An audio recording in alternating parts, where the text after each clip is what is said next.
আজকে আমরা বাংলাদেশে প্রশংসা করতে করতে এমন পর্যায়ে গেছি, এক লোক একটা কালো আড়িয়া পাইছে বেগম খালেদা জিয়াকে দেওয়ার জন্যে। জোরে কোন কথা ঠিক কিনা? হায় হায়, কুরবানি কার জন্যে? কিন্তু নিয়ত করছে কাক দিবে? খালেদা জিয়া কি তুইয়া মুয়া নেত্রী, যিনি আপসহীন দেশ নেত্রী, তিনি বলেছেন তোমার কুরবানি গ্রহণ করা হবে না, বরং তোমার এলাকার গরিব মানুষকে তুমি জব করে খাওয়াও। জোরে কোন কথা ঠিক কিনা? কুরবানি কার জন্যে? জোরে কোন কার জন্যে? ইন্না সালাতি অনুসুখী অমাহইয়া অমামাতি লিল্লাহি রাব্বিল আলামিন। নূহ নবী একজন আল্লাহর মস্ত বড় পয়গম্বর। তিনি শুকনা জায়গায় নৌকা তৈরি করতেছেন। জোরে কোন কি তৈরি করতেছেন? আরো জোরে, জোরসে বলুন। জোর হলো না, আরো জোরে। অনেকে চিন্তা করতেছে হুজুর নৌকার দল তো আর নাই, আপনি সেই নৌকার মিছিল করতেছেন। আপনার বলেন তো, এই যে মিছিল এখানে করলেন নৌকা নৌকা, এই মিছিলটা খালি ধুনুর থানার পাশে করেন তো। আচ্ছা এখন খালি এত লোক লাগবে না, 10টা লোক খালি নৌকার স্লোগান দিবেন, 5-7 বাড়িয়া থানার তুলবি। ধরে কোন কথা ঠিক কিনা? কিন্তু এখানে এতগুলো মানুষ নৌকা বলতেছেন, তার মানে এই নৌকা আওয়ামী লীগের নৌকা না, এই নৌকা হচ্ছে আল্লাহর হুকুমে একজন নবী তৈরি করা নৌকা। জোরে কোন কথা ঠিক কিনা? এমন সময় এক বুড়ি মানুষ লাঠিতে ভর দেশে বলতেছে, বাবা নূহ, এই শুকনা জায়গায় নৌকা বানানোর কারণ কি? এই শুকনা জায়গায় নৌকা বানানোর কারণ কি? নূহ বলতেছে, বুড়িমা, বন্যা নামক একটা গজব আসবে, এই গজবে গোটা পৃথিবী ধ্বংস হয়ে যাবে, শুধুমাত্র নৌকার উপরে যারা থাকবে তাদেরকে আল্লাহ রক্ষা করবে। বিশাল একটা বন্যা নামক গজব আসবে, এই গজবে গোটা পৃথিবী কি হবে? শুধুমাত্র নৌকার মধ্যে যারা থাকবে তারা ধ্বংস হবে না। বুড়ি বলতেছে, বাবা নূহ, বিশাল বন্যার গজব দেখে সবাই যদি নৌকায় উঠবার চায়, তাহলে এই ছোট্ট নৌকায় কি সব মানুষের জায়গা হবে? সঙ্গে সঙ্গে নূহ বললেন, বুড়িমা, এই নৌকায় চলার শর্ত হলো আল্লাহর প্রতি ঈমান আছে যারা নৌকায় জায়গা পাবে তারা। ঈমানদার বান্দাবান্দি যারা নৌকার মধ্যে জায়গা পাবে। শোনেন, ঈমানদার বান্দাবান্দি যারা নৌকার মধ্যে জায়গা পাবে তারা। সঙ্গে সঙ্গে বুড়ি বললেন, বাবা নূহ, আমিও নৌকায় জায়গা নিবার চাই। বুড়ি বললেন, তাহলে আমার সঙ্গে আপনি পড়েন, লা ইলাহা ইল্লাল্লাহু নূহ নাবিউল্লাহ। আচ্ছা, আপনারা নূহ নাবিউল্লাহ বললে কি গুনাহ হবে? পৃথিবীতে একটাই ধর্ম, তার নাম হলো ইসলাম। সমস্ত নবীকে তারা ভালোবাসে। জোরে কোন কথা ঠিক কিনা? কিন্তু অন্য ধর্ম যারা পালন করে, আমাদের নবীকে তারা বিশ্বাস করে, যিনি নবীদের নবী, সাইদুল আম্বিয়া, সাইদুল মুরসালিন, আর সেই নবীকে তারা বিশ্বাস করে না। আর আমরা মুসলমান সমস্ত নবীকে বিশ্বাস করি। সমস্ত নবী সম্পর্কে আমরা বলি কুল্লু নাবিউন মাসুমাইন, প্রত্যেকটা নবীরা হলো বেগুনাহ। জোরে কোন সুবহানাল্লাহ। তাহলে আমার সঙ্গে সকলে পড়েন, লা ইলাহা ইল্লাল্লাহু নূহ নাবিউল্লাহ। সঙ্গে সঙ্গে নূহ নবী বললেন, বুড়িমা, আপনার আর কোনো চিন্তা নেই, আর কোনো কি নাই, আর কোনো চিন্তা নেই। বন্যা গজব যখন শুরু হবে, তখন আমি আপনার হাতটা ধরে নৌকায় উঠাইয়া নিব। বন্যা গজব যখন শুরু হবে, তখন আপনার হাতটা ধরে আমি আপনাকে নৌকায় উঠাইয়া নিব। সঙ্গে সঙ্গে বুড়ি বললেন, আলহামদুলিল্লাহ। আপনার বলেন তো, এখানে বলার কি দরকার ছিল? এখানে কি বলার দরকার ছিল, বাবা নুহু তুমি অত্যন্ত ভালো মানুষ, বন্যা গজব যখন শুরু হবে তখন তুমি আমাকে হাত ধরে নৌকায় উঠাবা, তুমি অত্যন্ত ভালো মানুষ। কিন্তু বুড়ি নুহু নবীর প্রশংসা না করে প্রশংসা করছে কার? আপনার বলেন তো, বুড়ি কি ঠিক করছে না ভুল করছে? হ্যাঁ, খুব খেয়াল করবেন। আজকে আমরা বাংলাদেশে প্রশংসা করতে করতে এমন পর্যায়ে গেছি, বুড়ি চলে গেছে, বুড়ি চলে গেছে, এদিকে বন্যা গজব হয়ে গেছে।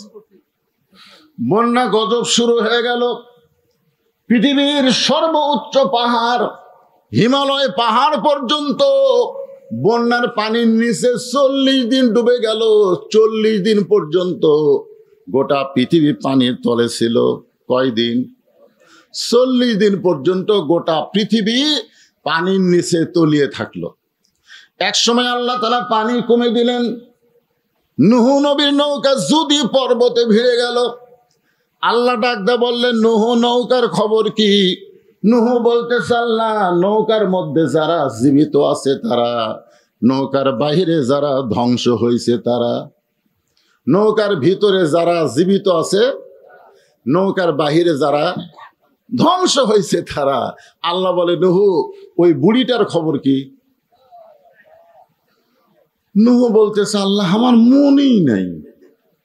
চিন্তা করছেন, একজন নবী পর্যন্ত বিপদে যদি ভুলে যায়, তাহলে কেউ যদি মনে করে হুজুর আমি পীর ধরছি, আমার কোনো টেনশন নাই, এমন কিয়ামতের সময় গজব আযাব শুরু হবে, পীর নিজে নফসি নফসি করবে, একটা মুরিদের কথা খেয়াল রাখতে পারবে না। ধরে কোন কথা ঠিক কি না? কথা বলেন। হ্যাঁ, খুব খেয়াল করবেন যে আল্লাহ বলেছেন আতিউল্লাহ ওয়া আতিউর রাসূল, আল্লাহর আনুগত্য করো, নবীর তরিকা মোতাবেক চলো। খুব খেয়াল করবেন। নূহ বলতেছে, আল্লাহ আমার মনই নাই। আল্লাহ বলে, নূহ তাহলে বুড়িটার খবর কি? নূহ বলতেছে, গোটা পৃথিবী যখন বন্যার পানিতে ধ্বংস হয়ে গেছে, তাহলে বুড়িটাও ধ্বংস হয়ে গেছে। সবাই যখন ধ্বংস হয়ে গেছে, তাহলে বুড়িটাও ধ্বংস হয়ে গেছে। আল্লাহ বলেন, নূহ আজগুবি কোনো কথা বলা যাবে না। কথা বলতে গেলে তদন্ত করে কথা বলতে হবে। একটা নবীকে পর্যন্ত আল্লাহ সতর্ক করে দিলেন, আজগুবি কোনো কথা বলা যাবে না, কথা বলতে গেলে তদন্ত করে কথা বলা লাগবে। আজকে আমাদের বাংলাদেশে আজগুবি কথা কম হচ্ছে না বেশি হচ্ছে? হঠাৎ দেখবেন ফেসবুক গরম, কিরে ভাই ঢুকতিছে, কে ঢুকতিছে হঠাৎ। এই দেখবেন চিটাগাঙ্গে বিশাল জয় বাংলার মিছিল হচ্ছে। এই মিছিল হচ্ছে আজ থেকে 6 বছর আগে, কিন্তু বর্তমানে আজকে ছেড়ে দেখায় আজগুবি। তখন কিছু কিছু লোক চাষটলে গল্প করে, যতই চেষ্টা করুক আপা আসবি। আরে পাগলা, যে দেশের প্রধানমন্ত্রীর থেকে শুরু করে 300টা এমপি মন্ত্রী এমনকি চেয়ারম্যান মেম্বার পর্যন্ত পলায়ে যায়, সেই দল আবার ফিরে আসবে, এইটা একটা গুজব ছাড়ার কিছুই না। ধরে কোন কথা ঠিক না? একটা মারাত্মক গুজব, আজগুবি। কি একটা নবীকে আল্লাহ সতর্ক করে দিয়ে বলতেছে, নূহ আজগুবি কোনো কথা বলা চলবে না, তদন্ত করে দেখো বুড়িটার খবর কি, তদন্ত করে দেখো বুড়িটার খবর কি। এবার নূহ নবী তদন্ত করতে গিয়ে দেখে, বুড়ি তো দূরের কথা, বুড়ির ঝুবড়ি বাড়ি পর্যন্ত কিছুই হয় নাই। বুড়ি তো দূরের কথা, বুড়ি যে ভাঙ্গা চুঙ্গা বাড়ির থাকে, ওই বাড়িটার পর্যন্ত কিছু হয় নাই। নূহ নবী চমকে গিয়ে বলে, আল্লাহ কি দেখতেছি, কি দেখতেছি, গোটা পৃথিবী 40 দিন পানির নিচে ডুবে গেল, অথচ বুড়িটার ঝুবড়ি বাড়ি পর্যন্ত কিছুই হলো না। এখান থেকে বোঝা গেল, রাখে আল্লাহ মারে কে, আর মারে আল্লাহ রাখে কে। প্রত্যেকটা মুসলমানের বিশ্বাস করার দরকার আছে না নাই? যেরকম আছে না নাই? নূহ নবী ডাক দিলেন, বুড়িমা। সঙ্গে সঙ্গে বুড়ি টোপলা নিয়ে হাজির। কি নিয়ে হাজির? টোপলা। তো নূহ নবী বলতেছে বুড়িমা টোপ লাগেন, বলে সাইজ হয়ে আছি, যে কোনো সময় ডাক পড়তে পারে। কারণ তুমি বলেছো বন্যা গজব যখন শুরু হবে তখন আমি হাত ধরে নৌকায় উঠাবো, তাহলে কখন বন্যা গজব শুরু হবে তার তো কোনো সময় তুমি দেওনি। এর জন্য আমি আগে থেকেই সাইজ হয়ে আছি। আল্লাহ বলেছেন লা তামুতুন্না ইল্লা ওয়া আনতুম মুসলিমুন, মৃত্যুবরণ করো না যতক্ষণ পর্যন্ত মুসলমান না হবে। কখন তোমার মৃত্যু হবে আমরা কেউ জানি না, এজন্য সব সময় আমাদের সাইজ হয়ে থাকার দরকার আছে না নাই? জোরে করে আছে না নাই? আজরাইল যখন আসবে তখন আপনি কি বলবেন? বাইরে আমি তো নামাজ পড়িনি ভাই, তাহলে আমাকে অন্তত 1-8 বছর টাইম দাও, আমি নামাজ শুরু করি। কি সময় দেবে? কথা বলেন যুবকেরা। হ্যাঁ, আজকে ঈদের নামাজে ঈদের বিশাল জামাত কয় হুজুর আমাদের গোটা মাঠ ভরে যায়। ঈদের নামাজে আমাদের এই গোটা মাঠ ভরে যায়। আলহামদুলিল্লাহ। আপনি বলেন তো ঈদের দিনে ঈদের নামাজের গুরুত্ব বেশি না ঈদের দিনে ফজরের নামাজের গুরুত্ব বেশি? তো ফজরের নামাজে আপনাদের মসজিদের খবর কি?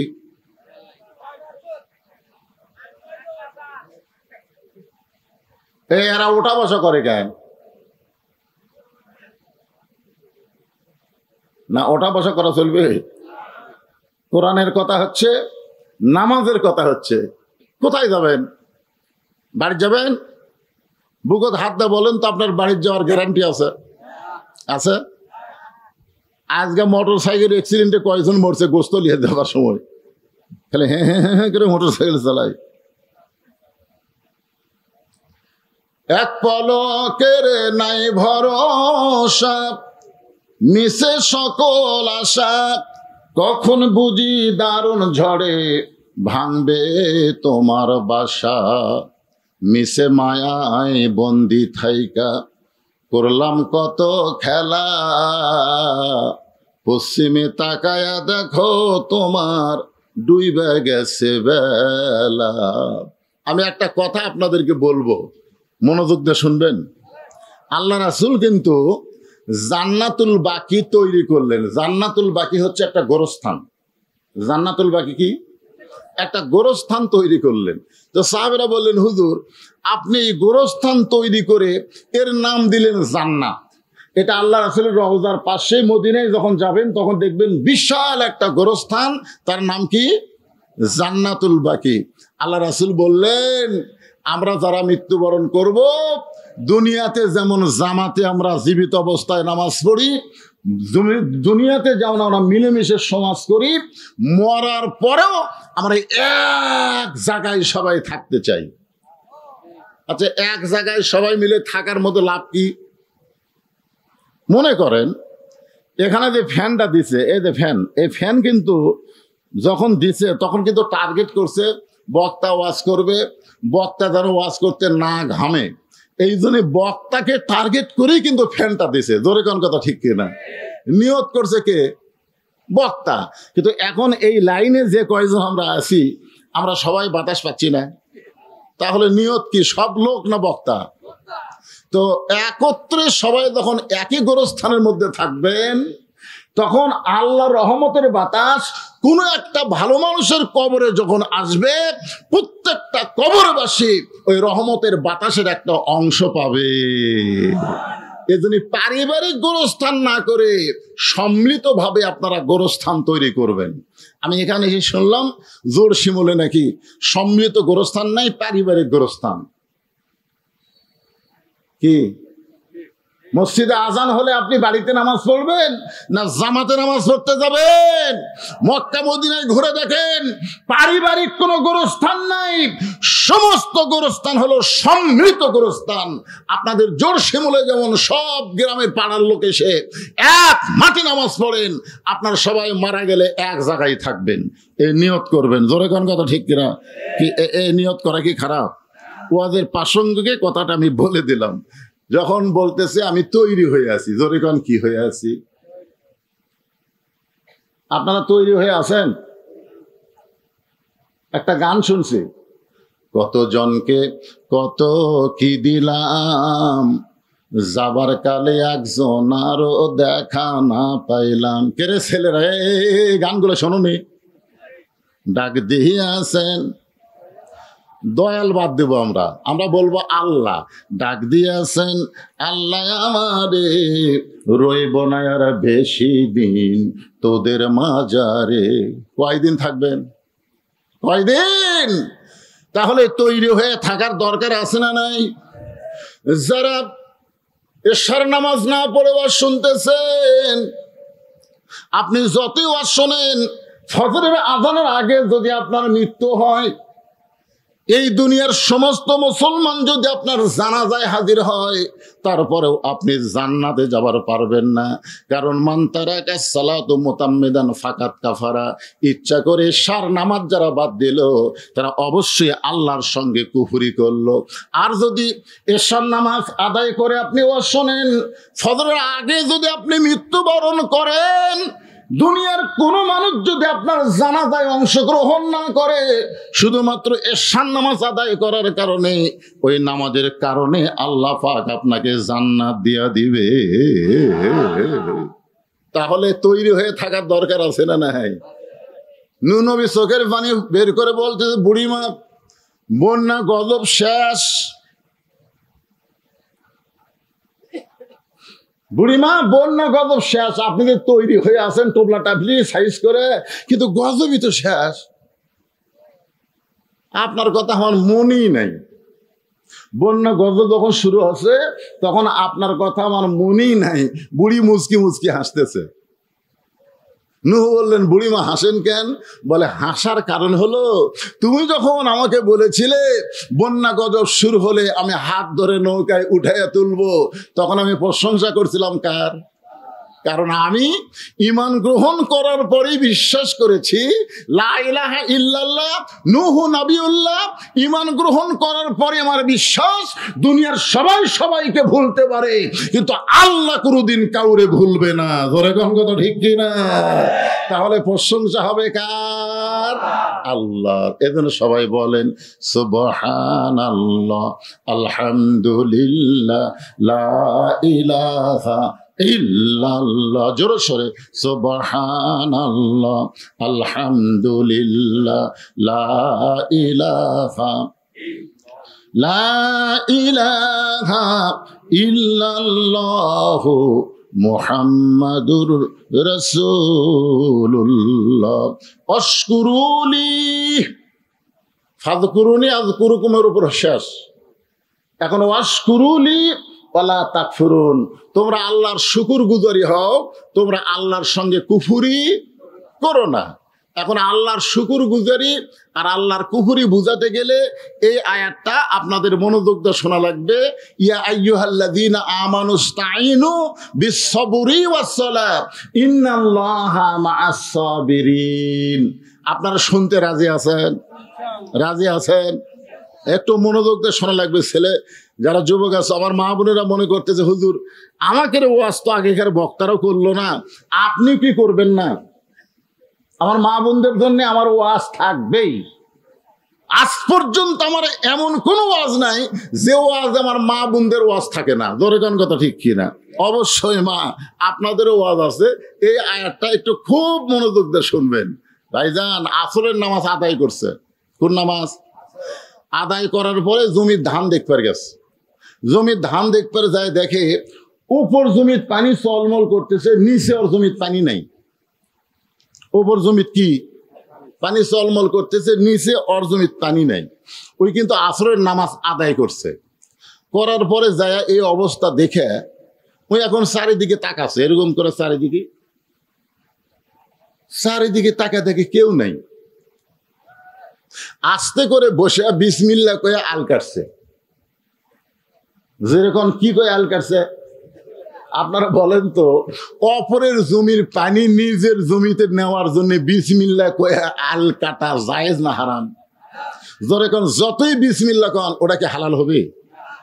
আজকে আমাদের বাংলাদেশে এমন কতগুলো মানুষ আছে দেখবেন কথা শুরুর আগেই বিসমিল্লাহ কয়, জোরে কোন কথা ঠিক কি না?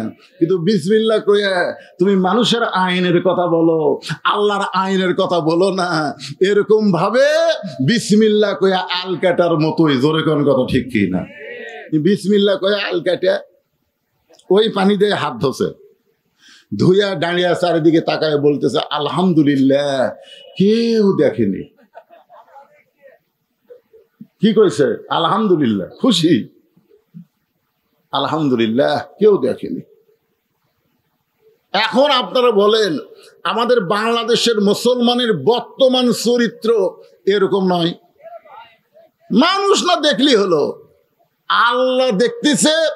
এই বিশ্বাস যদি মুসলমানের অন্তরে থাকতো, আর যদি বিশ্বাস করতো তোমার দুই কান্দে দুই মুহুরি লিখিতেছেন ডায়েরি, কিরামান কাতিবিনা ইয়ালামুনা মা তাফালুন, তুমি রাতের অন্ধকারে তুমি যখন যেটা করতেছো তোমার সব কিছু লিপিবদ্ধ হয়ে যাচ্ছে। জোরে কোন কথা ঠিক কিনা? কথা বলেন না কেন?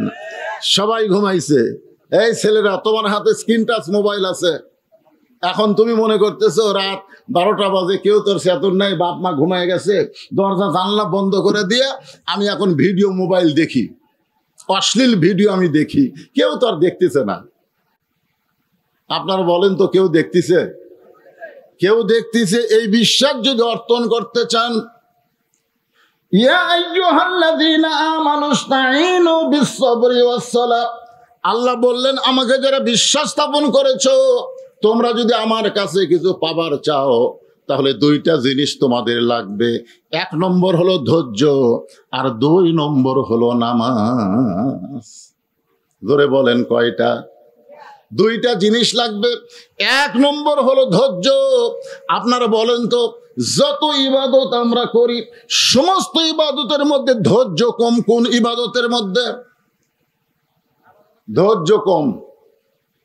আসরের নামাজের জামাত হবি 5 মিনিট পর। কয় মিনিট? 5 মিনিট পর জামাত হবি। ওই ঢুকেই ঘড়ির দিকে তাকে কয়, কে রে, আমি তো এত আগে কোনোদিন আসি না, এখন এই 5 মিনিট কেমনে যায়? বারবার খালি ঘড়ি দেখে, মসজিদের ঘড়ি দেখে, ঘড়ি দেখে, মসজিদের ঘড়ি দেখে। 500 একজনকে বলতেছে, কে ভাই তোমার ঘড়িতে কয় মিনিট? এখনো 3 মিনিট আছে ভাই। আজ ঘড়ি লড়তেছে না রে, আজ ঘড়ি লড়তেছে না। এই 5 মিনিটের মধ্যে 10 বার ঘড়ি দেখছে। ওই লোকটাই নামাজ শেষ করে চাষটলের মধ্যে বসে ঘন্টার পর ঘন্টা আড্ডা গুলি মারতেছে, একবার ঘড়ি দেখতেছে না। জোরে কোন কথা ঠিক কিনা? কথা বলেন। আপনারা বলেন তো, নামাজের মধ্যে মানুষ এত ছটফট করে কেন? আল্লাহ কোরআনে বলেন, ইন্নাস সালাতা তানহানিল ফাহশাই ওয়াল মুনকার, একমাত্র নামাজই পারে মানুষকে যাবতীয় বেহুদা এবং খারাপের কাজ থেকে বাঁচাই দিতে। তাহলে যাবতীয় ফাহেসা এবং খারাপের কাজ থেকে বাঁচতে গেলে যে ইবাদতটা লাগবে তার নাম কি? আরো জোরে বলেন, তার নাম কি? এই নামাজ সম্পর্কে আল্লাহ কোরআনে বলেছেন, ইন্না সালাতি ওয়া নুসুকি, খুব খেয়াল করবেন, অমাহিয়া অমামাতি লিল্লাহি রাব্বিল আলামিন। এখানে 4টা বিষয় বলা হচ্ছে। 1 নম্বর হলো নামাজ, 2 নম্বর কুরবানি। কুরবানি তো দিলেনি, দেননি? আপনারা কুরবানি দেননি? হ্যাঁ দিচ্ছেন। এখন আমার কাছে এক লোক এসে বলতে, হুজুর আমি একটা পছন্দসই গরু পাইছি, কিন্তু একটা খুঁত আছে। আমি বললাম কি খুঁত? বলে 1 শিং লম্বা, 1 শিং খাটো। তো এই গরু কুরবানি হবে? আমাকে বলতেছে। তা আমি বললাম, ভাই এখন কয়টা বাজে? তা বলে, হুজুর এখন 6টা বাজতেছে। তো আমি বললাম, আপনি কয়টার সময় হাটে যাচ্ছেন গরু কিনবেন? যখন আসছি তখন 2টা আড়াইটা বাজে। তো 2টা আড়াইটার থেকে 6টা পর্যন্ত আপনি গরু দেখতেছেন, দেখার পরে আপনার পছন্দ গরু 1 শিং লম্বা, 1 শিং খাটো, ঠিক আছে। কিন্তু এরই মধ্যে যে আসরের নামাজ গেল, সে নামাজের খবর কি? তখন বলতে যে, হুজুর এই কুরবানি কেনার ধান্দার নামাজ আছে। আমি বললাম, পাগলা, তুই যে গরু দিবি সেটাই হবি, যা। তোর শোন খাটো লম্বার দরকার নাই, তুই যেটা দিবি সেটাই হবি। হুজুর আমার যদি যেটা দেবো সেটা কেন? আমি বললাম যার নামাজ নাই তার কুরবানি নাই। তোর কোন কথা ঠিক কিনা? কারণ যে ব্যক্তির নামাজ নাই তার কোনো কুরবানি নাই। কুরবানির যেখানেই আয়াত আছে সেখানে আগে নামাজ তারপরে কুরবানি। সূরা কাউসার পড়ে দেখেন, ফাসাল্লি লিরাব্বিকা ওয়ানহার, আগে নামাজ তারপরে কুরবানি। তারপরে ইন্না সলাতি ওয়া নুসুকি, আগে নামাজ তারপরে কুরবানি। যারা গতকাল কুরবানি দিলেন, যদি আপনি ফজরের নামাজ না পড়েন, আপনি যতই কুরবানি দেন আপনার কুরবানি আল্লাহর দরবারে কবুল হবে না। জনগণ কথা ঠিক কিনা? এমন কি ফতোয়ার কিতাবে আছে, কোন নামাজি ব্যক্তি যদি বেনামাজির সাথেও কুরবানি দেয় তাহলে তার কুরবানিও কবুল হবে না। কারণ বেনামাজি হলো কাফের। বাইনাল আবদি ওয়াল কুফরি তরকুস সালাত, বান্দার কাফের মধ্যে পৃথক করার জিনিসটার নামই হলো নামাজ। যে নামাজ পড়ে না সে হলো কাফের, আর যে নামাজ পড়ে সে হলো মুসলমান। আর মুসলমান কাফের মিলে কোনো কুরবানি দিলে সেই কুরবানি আল্লাহর দরবারে কবুল হয় না। জোরে কোন কথা ঠিক? বেজার হলেন না? কারণ কোরআনের তাফসীর শুনবেন, ইয়া আইয়ুহাল্লাযীনা আমানুস্তাঈনু বিস-সাবরি ওয়াস-সালাত ইন্নাল্লাহা মা'আস-সাবিরিন। একদিন হযরত আলী এশার নামাজের পরে আল্লাহ রাসূলের কাছে গিয়ে বলতেছি, ইয়া রাসূলুল্লাহ, আল্লাহর পক্ষ থেকে আপনার জবান দিয়া এই দুনিয়াতে 10 জনকে আপনি জান্নাতের সার্টিফিকেট দিয়েছেন। কয়জন? খুব খেয়াল করবেন। কে বলতেছেন? হযরত আলী। কার কাছে গিয়া? আল্লাহর নবীর কাছে গিয়ে বলতেছেন, ইয়া রাসূলুল্লাহ, আপনি বলেছেন আল্লাহর ইচ্ছায়। কার ইচ্ছায়? নবী কি নিজের ইচ্ছায় কথা কয় না আল্লাহর ইচ্ছায়? 10 জনকে আপনি জান্নাতের সার্টিফিকেট দিয়েছেন, আমি আলী কি তার মধ্যে আছি? তো আল্লাহ রাসূল বললেন, আলী তুমি যে 10 জনের মধ্যে আসো এটা কি তুমি জানো না? আলী বলতেছে, হুজুর আমি জানার পরেও একটা আপনার কাছে আজকে আবার নতুন করে জানবার চাই। তখন রাসূল বললেন, আবু বকর, আমার দিকে তাকান, 1 নম্বর আবু বকর, 2 নম্বর ওমর, 3 নম্বর ওসমান, 4 নম্বর আলী, 5 নম্বর আব্দুর রহমান ইবনে আউফ, 6 নম্বর জুবাইর, 7 নম্বর তালহা, 8 নম্বর সাদ ইবনে আবু ওয়াক্কাস, 9 নম্বর আবু সাইদ, আর 10 নম্বর হলো উবাদা ইবনুল জাররাহ। এই 10 জনই হলেন আশারে মুবাশশারা। এই 10 জনকে আল্লাহ তাআলা দুনিয়াতে জান্নাতের সার্টিফিকেট দিয়েছেন। তাদের কোনো হিসাব নেওয়া হবে না, বিনা হিসাবে 8টা জান্নাতের দরজা তাদের জন্য আল্লাহ খুলে দিবে। আলী বলতেছে, হুজুর তাহলে আল্লাহ তো আমাকে জান্নাত দিবেই। রাসূল বলতেছেন 100 বার দেবে। আলী বলতেছে, হুজুর আমি যদি নামাজ বাদ দেই, আমি যদি নামাজ বাদ দেই এরপরেও কি আল্লাহ আমাকে জান্নাত দিবে? আল্লাহ রাসূল বলতেছেন, তুমি নামাজ বাদ দিবার পারবা, কিন্তু আল্লাহ তোমাকে জান্নাত থেকে বাদ দিবে না। তুমি রোজা বাদ দিবার পারবা, আল্লাহ তোমাকে জান্নাত থেকে বাদ দিবে না। এক কথায় তুমি আল্লাহর সব বাদ দিলেও আল্লাহ তোমাকে আর জান্নাত থেকে বাদ দিবে না। আলী বলতেছে, হুজুর একবারে কি আর সব বাদ দেওয়া যায়? আপনার সামনে ওয়াদা করলাম, আজ থেকে ফজরের নামাজ আমি আর পড়ব না, কারণ ফজরের নামাজ আমার খুব কষ্ট হয়। 5 ওয়াক্ত নামাজের মধ্যে সবচাইতে দামি নামাজের নাম কি? আরো সবাই এক বাক্যে বলবেন, দামি নামাজের নাম কি? কেউ যদি ফজরের নামাজ বাড়িতে আদায় করে, আল্লাহ রাসূল বলেছেন, মসজিদাস সালাতু খায়রুম মিনান নাওম শোনার পরে কোন মুসলমান যদি বাড়িতে ফজরের নামাজ আদায় করে, তোমরা বুঝে নিও সেই ব্যক্তির মধ্যে মুনাফিকি রয়েছে। তাহলে 5 ওয়াক্ত নামাজের মধ্যে সবই তো গুরুত্বপূর্ণ, সবচাইতে গুরুত্বপূর্ণ নামাজের নাম কি? এই যুবকের আই দে, তোমাদের খবর কি? একটা বুড়া কল্লা বলবে না যে তোমার বুড়া বয়সের হিসাব দাও, একটা ছোট বাচ্চাকে বলবে না তোমার ছোট বয়সের হিসাব দাও। আল্লাহ শুধু বলবে তোমার যৌবন বয়সের হিসাব দিয়ে তুমি জান্নাতে যাও। তাই বলতেছি যুবক শোনো, শুধু কোরআনের মাহফিল করলে হবে না, এই যৌবন বয়সটা আল্লাহর জন্য ওয়াকফ করে কুরবানি করতে হবে। জোরে কোন কথা ঠিক কিনা? একটা বুড়ি রাস্তা দিয়ে যায় বোরকা পরছে, অথচ বুড়ির নাতনির গায়ে বোরকা নাই। বুড়ির নাতনি 16-17 বছরের গায়ে বোরকা নেয়, ওন্না বানাছে গলার মাফলা, আর ওর দাদি পরেছে বোরকা। জিকির কে করতেছে? ওর দাদি। আল্লাহ আল্লাহ আল্লাহ আল্লাহ। কে দাদি বোরকা পড়ছেন কেন? কই মরা লাগবি ভাই, মরা লাগবি ভাই। আপনারা বলেন তো, রাস্তার একটা বুড়া মানুষও কি বুড়ির দিকে তাকায়? কথা কন, একটা বুড়া মানুষ ওই বুড়ির দিকে তাকাবে না নাতির দিকে তাকাবে? কারণ মানুষ দেহে বুড়া হতে পারে, কিন্তু ওর মন তো বুড়া হয়নি। ওর মন খালি ওই ছোটটার দিকেই। যেটা বোরকা পরা লাগবে সেটা বোরকা পরেনি, কারণ আল্লাহর স্মরণ নাই। আর যেটা পরা লাগবে না, যে বুড়ির দিকে কেউ তাকায় না, সে আল্লাহকে স্মরণ করে বোরকা পড়ছে। জোরে কোন কথা ঠিক কিনা? হ্যাঁ, এই জন্য খুব খেয়াল করবেন। এই জন্য রাসূল বলেছেন 7 বছর থেকে নামাজের তালিম দাও, 7 বছর। আর 10 বছর থেকে জোর করে তাকে নামাজ ধরাও। তুমি যদি 7 বছরের তালিম না দাও, 10 বছর জোর করে নামাজ না ধরাও, তোমার ছেলে সারা রাত ফেসবুকে গল্প করবে, সারা রাত অশ্লীল ভিডিও দেখবে। আর তোমার ছেলে যদি এশার নামাজ জামাত আদায় করতো, যখন অশ্লীল ভিডিও দেখতে যাবে তখনই নামাজ তাকে বলতো, কেউ না দেখলেও তোরা আল্লাহ দেখতেছে। ধরে কোন কথা ঠিক কিনা? আপনি 7 বছরে তালিম দেননি, 10 বছরে বলেননি, এখন 20 বছরে বলতেছেন নামাজ। ছেলে যেভাবে আপনার দিকে তাকায়, মনে হয় আর একবার কোলে। কি একটু মনোযোগ দিয়ে শুনবেন। আল্লাহ রাসূল বলেন, আলী যদি ফজরের নামাজ না পড়ো, এরপরও আল্লাহ তোমাকে জান্নাত দিবে। আলী বলতেছে, ইয়া রাসূলুল্লাহ, তাহলে আর কষ্ট করে ফজরের নামাজ আজ থেকে আমি পড়বো না। এই কথা বলে হযরত আলী যখন চলে যায়, এমন সময় আবু বকর রাসূলের কানে কানে বলতেছে, ইয়া রাসূলুল্লাহ, এত বড় বেয়াদবি আলী করলো, আজ থেকে ফজরের নামাজ পড়বে না, অথচ আপনি নবী কিছুই বললেন না। আপনি নবী, তো কিছু শাসন করা দরকার, আপনি কিছুই বললেন না। রাসূল মুসকি মুসকি হেসে বললেন, আবু বকর, তোমার কানটা আমার মুখের কাছে দাও।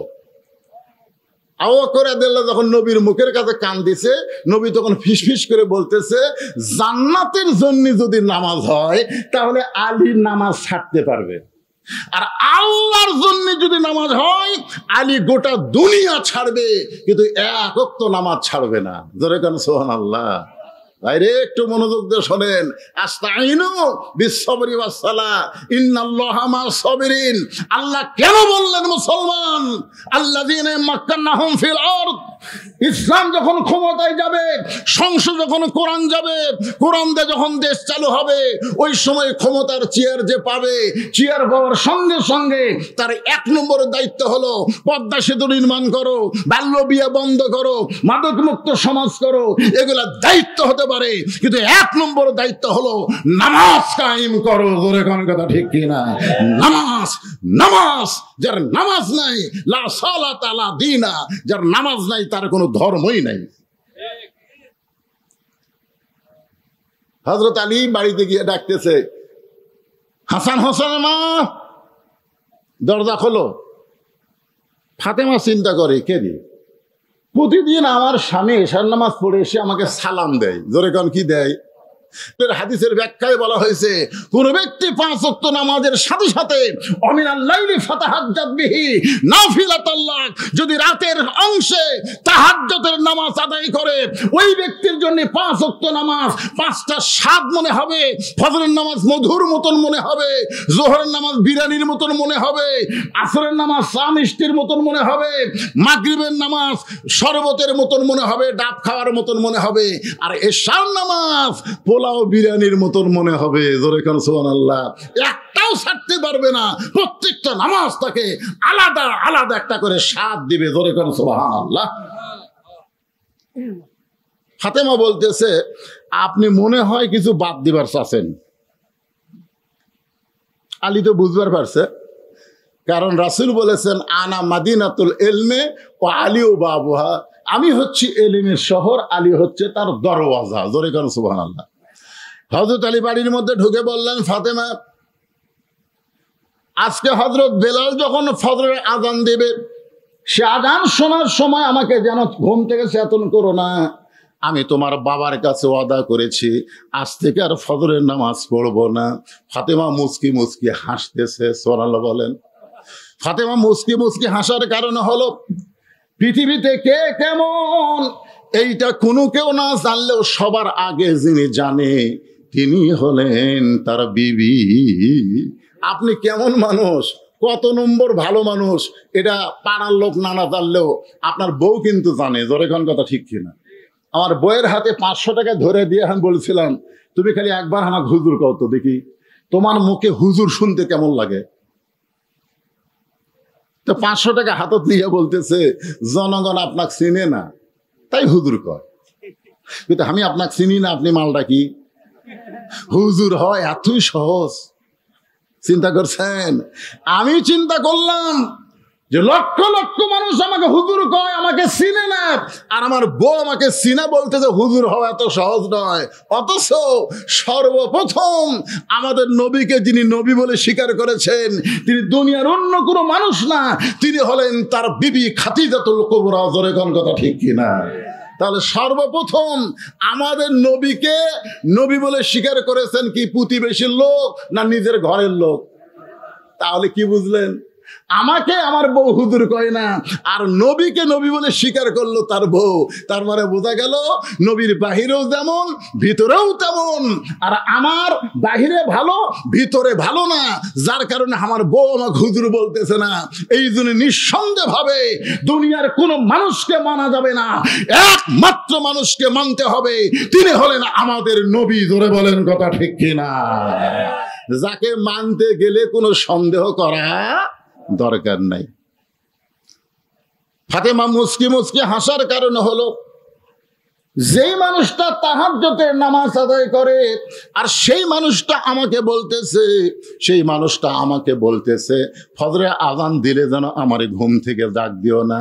আপনার বলেন তো, যেই ব্যক্তি তাহাজ্জুদের নামাজ আদায় করে সেই ব্যক্তিকে ফজরের সময় আবার ডাক দেওয়া লাগে? যেরকম লাগে, কথা বলেনি লাগে? কিন্তু আলী বলতেছেন বেলাল যখন ফজর আযান দিবে তখন যেন আমারে ঘুম থেকে ডাক দিও না। ফাতেমা বলতেছে তাহলে আজকে রাত্রে আপনি যখন ভালো ঘুম পারবেন তাহলে আজকের বালিশের দরকার নাই, আমার উরুর উপরে আপনি মাথা দিয়ে ঘুমায় যাবেন। আলী বলতেছেন ফাতেমা তোমার উরাতকে বালিশ বানায় যদি আমি ঘুমায় যাই তাহলে তুমি কি ঘুম পারবা না? ফাতেমা বলে স্বামী গো, আমার বাবা বলেছেন ফাতেমা রে, আল্লাহর পরে কাউকে যদি সেজদা দেওয়ার হুকুম থাকতো তাহলে প্রত্যেকটা মেয়েকে বলতাম তোমার স্বামীর পায়ে সেজদা করো। ও ফাতেমা, আল্লাহর পরে মেয়ে মানুষের কাছে সবচাইতে দামি ওই মহান ব্যক্তি হলো তার স্বামী। জোরে গান সুবহানাল্লাহ। আমার আল্লাহর পরে আমি আপনাকে সবচাইতে ভালোবাসি, সবচাইতে পছন্দ করি, সবচাইতে খেদমত করি। এই জন্য আমার উরাতকে বালিশ বানায়া আজকে সারা রাত আপনাকে ঘুম পাড়াবার চাই। ফজর যখন পড়বেনই না তাহলে তো আর কোনো টেনশন আছে? আপনারা বলেন তো, ফাতেমার মতন মহিয়সী নারী, যেই নারীকে রাসূল বলেছেন সাইয়্যিদাতুন নিসায়ে আহলেল জান্নাহ, ফাতেমাতুজ জোহরা জান্নাতি নারীদের নেত্রী হবে আমার কলিজার টুকরা ফাতেমা। জোরে কর সুবহানাল্লাহ। আর সেই ফাতেমা স্বামীর মাতাকে উরাত বালিশ বানায় যদি সারা ঘুম পাড়াবার চায় তাহলে আমাদের বাড়িগুলোর খবর কি? আপনাদের বাড়ির যেগুলো আছে খবর কি? আমার মায়েরা যারা ওয়াজ শুনতেছেন একটু মনোযোগ দিয়ে শুনবেন। স্বামী যেমনই হোক না কেন, ওই স্বামীকে খেদমত না করা পর্যন্ত আপনি জান্নাতে যাওয়ার পারবেন না। আল্লাহ রাসূল বললেন মেয়েদের জন্য মাত্র 4টা আমল করা লাগবে। 1 নম্বর আমল হলো নামাজ, 2 নম্বর রমজান মাসে রোজা, 3 নম্বর স্বামীর কথা মতো চলা, স্বামীর খেদমত করা, আর 4 নম্বর হলো সতীত্বের হেফাজত, পর্দা করা। ফাতেমা বললেন বাবা স্বামীর খেদমত এই সম্পর্কে একটু আমারে বুঝাই দেন। আল্লাহ নবী বললেন ফাতেমা আলী যখন খেদমত চাবে তখন তুমি খেদমত করবা, আলী যখন খেদমত না চাবে খবরদার তুমি খেদমত করতে যাবা না, কারণ অতি ভক্তি, জোরে কান অতি ভক্তি। দেখেন রাসূল কি বুঝালেন, যখন আলী খেদমত চাবে তখন খেদমত করবে। যদি বলে আসো তো আমার মাথা একটু টিপে দাও, টিপে দিবা, আসো আমাকে একটু বাতাস করো, করবা। কিন্তু যতক্ষণ না বলবে ততক্ষণ অতিরিক্ত খেদমত করতে যাবা না, কেন অতি ভক্তি আপনাদের যদি কোনো বউ হঠাৎ আপনার খেদমত করে, আপনি বুঝবেন সেদিন কিছু একটা হবে। দেখবেন কারেন্টের ফ্যান বন্ধ করে দিয়ে তাল পাকার বাতাস করতেছে। কে গো কারেন্ট নাই? কারেন্ট আছে, তো ফ্যান না দিয়ে বাতাস করো কেন? বলে ফ্যান যদি আপনাকে ঠান্ডা করে তাহলে আমি জান্নাতে কেন যাব? এই জন্যই তো তাল পাকার বাতাস করে আমি আপনার আমল করে মহব্বত করে জান্নাতে যাবার চাই। কিছুক্ষণ পরে কপাল টিপতেছে, কিছুক্ষণ পরে পায়ে লোক টানতেছে, হাতের লোক টানতেছে, লোক ফুটাই দিচ্ছে, বাতাস করতেছে, খেদমত করতেছে। স্বামী বলতেছে আল্লাহ আল্লাহ। এরকম বউ পাওয়া যায় ভাগ্য গুণে। এমন সময় বউ কান্না শুরু করে দিচ্ছে। স্বামী বলে কে গো কান্দো কেন? বলে না এমনি এমনি কান্দি। স্বামী বলে না না না, কি জন্য কান্দো? আমার খেদমত করতেছো, পাখার বাতাস করতেছো, আবার কানতেছো, কান্দার কারণ কি? না না না এমনি এমনি। আরে কি হয়েছে তোমার, কান্দো কেন? বলে আমি কাঁদছি কি জন্য, যদি বলি আপনি কি শুনবেন? বলেন আপনি শুনবেন, ওয়াদা দেন শুনবেন। তখন কি জন্য কাঁদতেছো? আচ্ছা ঠিক আছে শুনবো, বলো কি জন্য কান্দো? বলে কান্দার কারণ হলো আপনার বুড়া বাপ আর বুড়ি মা, এটাই হলো কান্দার কারণ। আপনি যখন বাহিরে চলে যান, এই বুড়া বুড়ি আমার কলজাত আগুন ধরে দিছে, এই কয়ের বাতাস করে, এই কয়ের বাতাস করে।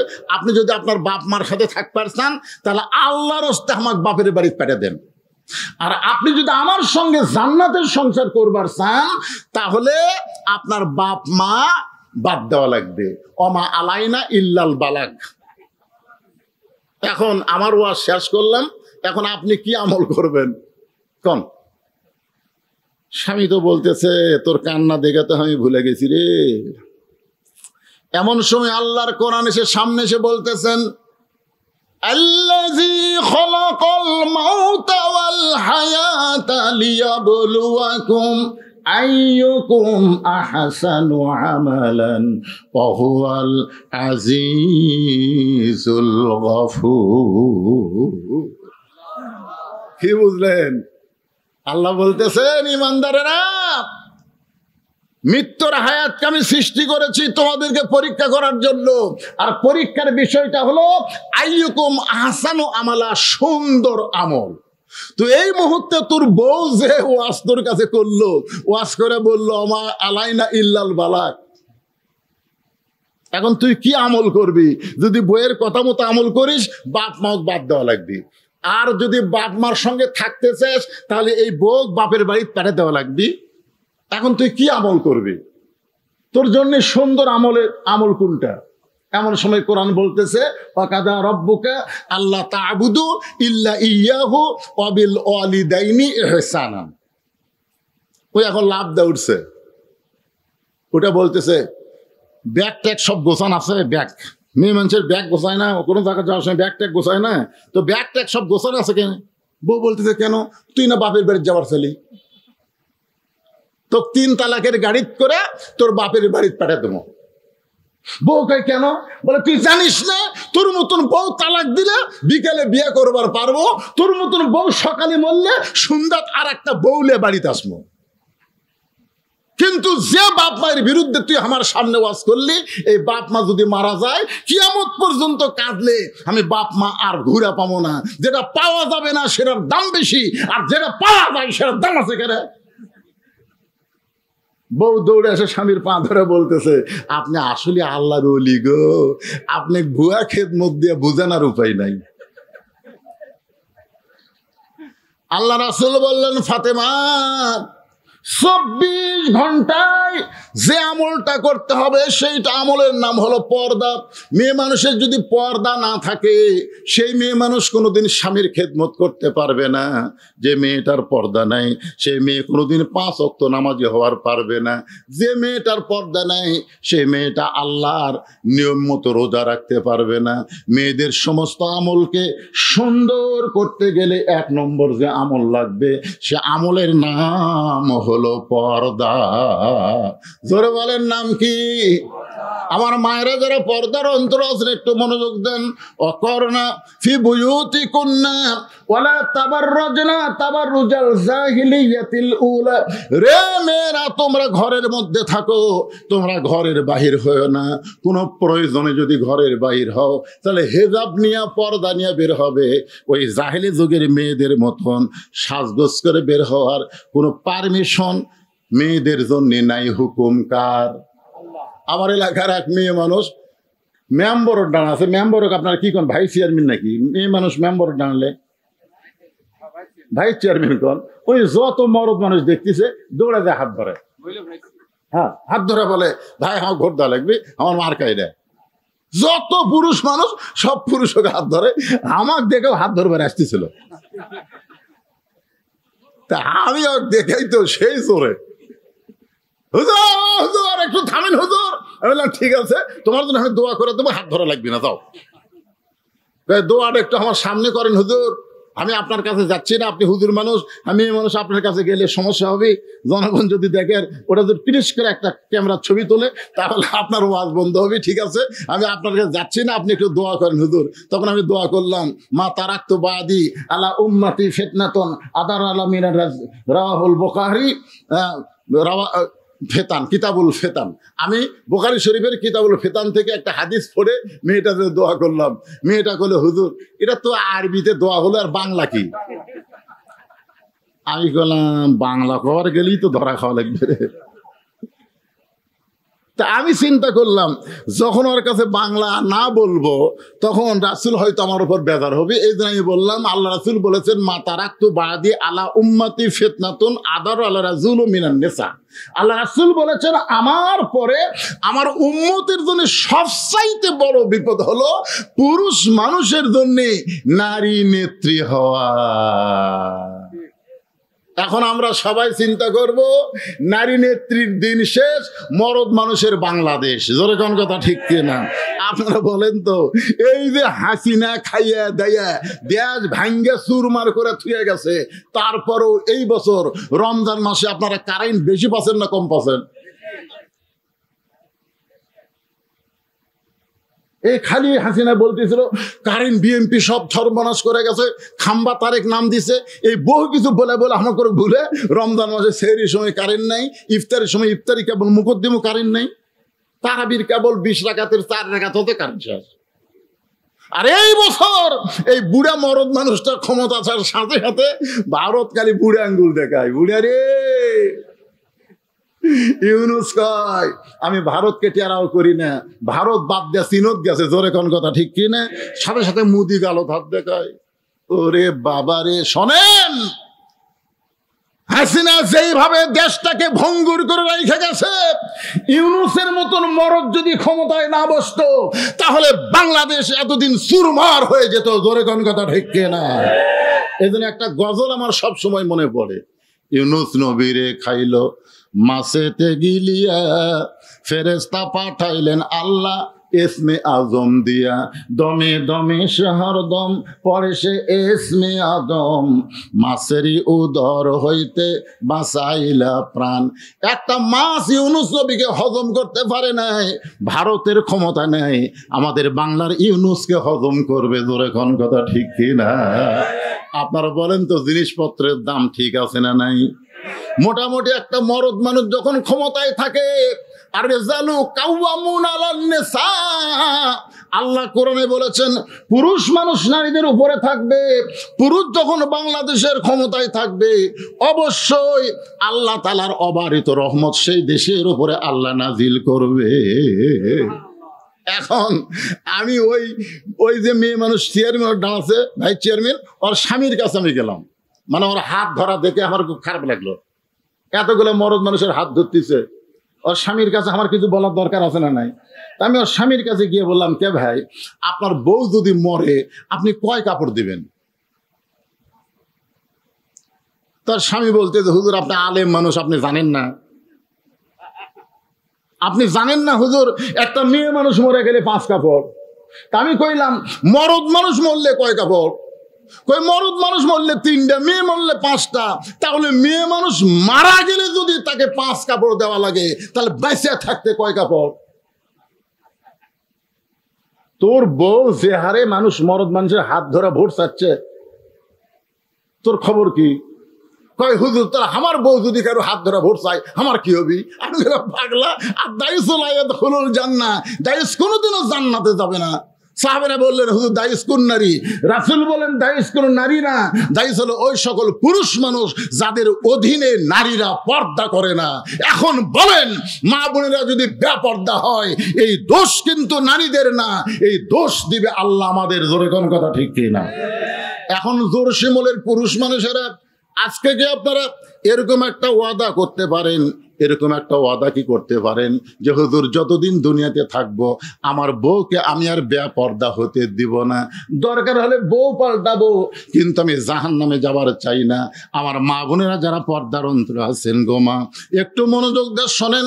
ফাতেমার উরাতকে বালিশ বানায় হযরত আলী ঘুমায় গেছে, যেই মাত্র তাহাজ্জুদের ওয়াক্ত হইছে, সুবহানাল্লাহ বলেন, সঙ্গে সঙ্গে হযরত আলী ঘুম থেকে চেতন। কোন আজান নাই, বেলালের আজান ফজরের জন্য।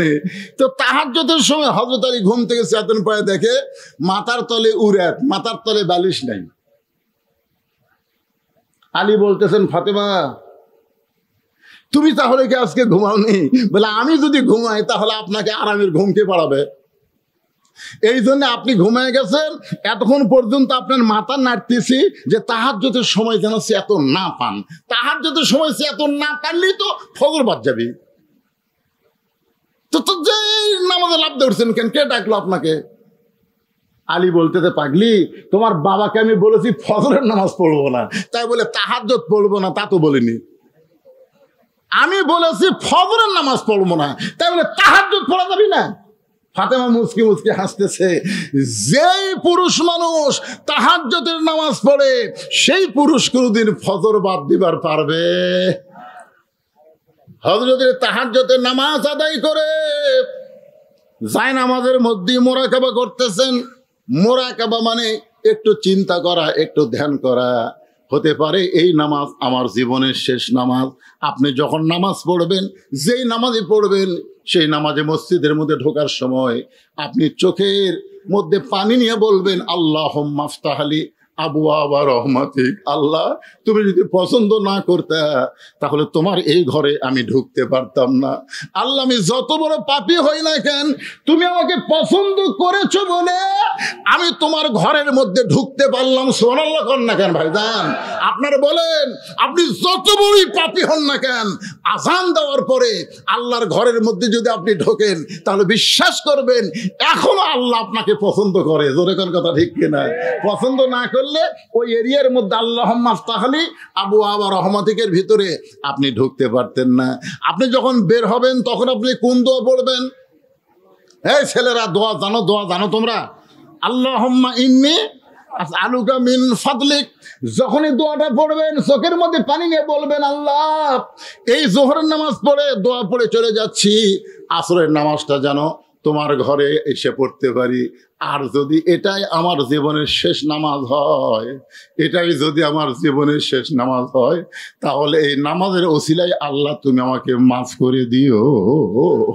আমরা বলতে পারি ভাইজান আমরা কোন নামাজ আমাদের জীবনের শেষ নামাজ আমরা কি বলতে পারবো? তবে রাসূল বলেছেন তুমি যেই নামাজটাই পড়বা ওই নামাজ তোমার জীবনের শেষ নামাজ বিশ্বাস করে আদায় করো, দেখবা তোমার নামাজের মধ্যে অধৈর্য আসবে না, তোমাদের নামার মধ্যে ছটফটি আসবে না। আস্তাইনু বিস-সাবরি ওয়াস-সালাহ ইন্নাল্লাহা মা'আস সাবিরিন। তাহলে তাহাজ্জুদের নামাজ পড়ে যখন হযরত বেলাল ফজরের আযান দিয়েছে, হাইয়া আলাস সালাহ হাইয়া আলাল ফালাহ, আসসালাতু খায়রুম মিনান নাওম। আপনারা বলেন তো এই আসসালাতু খায়রুম মিনান নাওম এটা কোন নামাজের আযানে? যুবকেরা তোমরা কি শুনবার পাও? আপনি মুরব্বীকেও আমি বলতেছি না, আমার ওয়াজের টার্গেট হচ্ছে যুবকেরাই। এই ফজরের নামাজের আসসালাতু খায়রুম মিনান নাওম শুনবার পাও? যদি শুনবার পাও তাহলে কি ওঠো না বিছনার মধ্যে শুয়ে থাকো?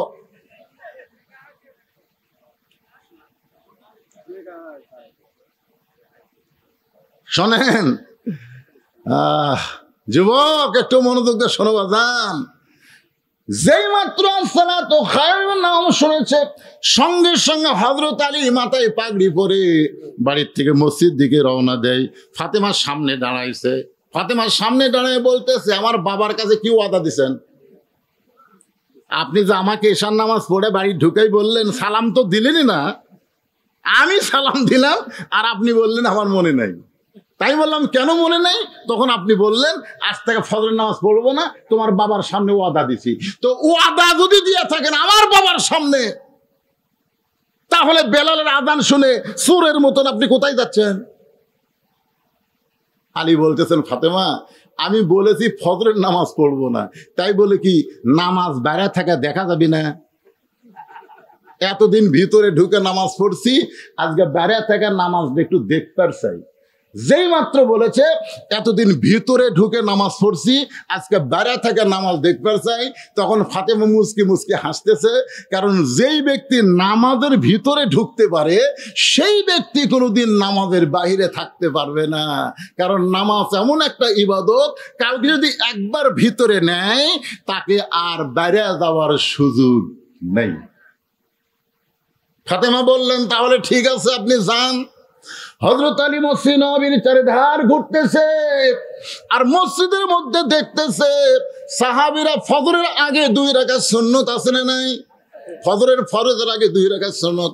রাসূল বলেছেন আসমান জমিন বিক্রি করে দিয়ে ওই টাকা যদি আল্লাহ রাস্তায় দান করো যত সওয়াব হবে তার চাইতে বেশি সওয়াব হবে ফজরের 2 রাকাত সুন্নত আদায়ের ভিতরে।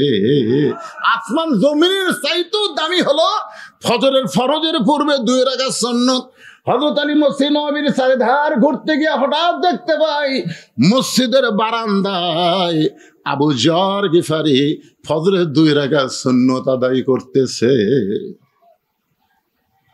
হযরত আলীর একজন আপন বন্ধু ছিল। হযরত আলীর সবচাইতে আপন যে বন্ধু, সে বন্ধুটার নাম হলো আবু যর গিফারি। আবু যর আল গিফারি, আপন বন্ধু। কারণ ফাতেমা যখন বললেন যে আমি তো রাতের বেলা দুনিয়া থেকে বিদায় নিব, রাতের বেলায় আমাকে দাফন করা লাগবে, আপনি যদি আমার কবর খুঁড়তে না পারেন আপনার আপন বন্ধুকে বলবেন সে যেন আমার কবরটা খনন করে দেয়। আপনার বলেন তো এই কথা ফাতেমা বলার পরে হযরত আলী কার কাছে গেছিল? কি বলছে? যে আপনার আপন বন্ধু, মানে আপনার নিকটতম বন্ধুকে আপনি বলে দিবেন সে যেন ফাতেমার কবরটা খনন করে দেয়, আর কবরের খবর যেন দুনিয়ার কাউকে না বলে। এখান থেকে প্রমাণ হলো হযরত আলীর সবচাইতে আপন বন্ধুর নাম হলো আবু যর গিফারি। ফজরের 2 রাকাত সুন্নত নামাজ আদায় করতেছে। এখন হযরত আলী আবু যর গিফারির নামাজের দিকে ইয়ানজুরু বি নূরিল্লাহ, বলে কারণ সুবহানাল্লাহ। এই যে হাদিসটা শোনেন, ইত্তাকু ফিরাসাতাল মুমিনিনা ফাইন্নাহু ইয়ানজুরু বি নূরিল্লাহ। হযরত আলী চোখ বন্ধ করে আবু যর গিফারির সুন্নতের দিকে তাকাছে। ওরে বাবা রে, যেই চোখ বন্ধ করে তাকাছে দেখা আবু যর গিফারি আল্লাহর কুদরতি পায়ে সেজদা দিয়া মধু পান করতেছে। তোরে কারণ সুবহানাল্লাহ সুবহানাল্লাহ। এটা এই 2 চোখ দিয়ে দেখবেন, এই 2 চোখ দিয়ে কার বাড়ি রে? এই 3 তলাটা কে করলো রে? হায় হায়, ধনুটের ওই ভাষাটা সবচাইতে সুন্দর। এটা 2 চোখের ধোকা। আর অন্তরের চোখ দিয়ে দেখা হলো অন্ধকার কবর। যতই দুনিয়ার বাড়ি তৈরি করো অন্ধকার কবরে তোমাকে দাফন হতেই হবে। জোরে কোন কথা ঠিক কিনা কথা বলেন না কেন? বারবার ঘাড় কাত করে দেখে কি দেখতেছেন ভাই? 5 তলার ভিত দিতে হুজুর, 3 তলা হসে রড বার করে থুছি হুজুর, আর 2টা তলা কমপ্লিট করে পারলে আমার আর কোনো টেনশন নাই। 2 কান্দে 2 ফেরেশতা কয় শয়তান বারবার উপর দিকে তাকাছে, নিচের দিকে তাকা। তোর 5 তলা না, তোর জন্য 19 তলা। ধরে কোন তলা? 19 তলা মানে কি 1 তলা? কি ভাই কি এটা কি?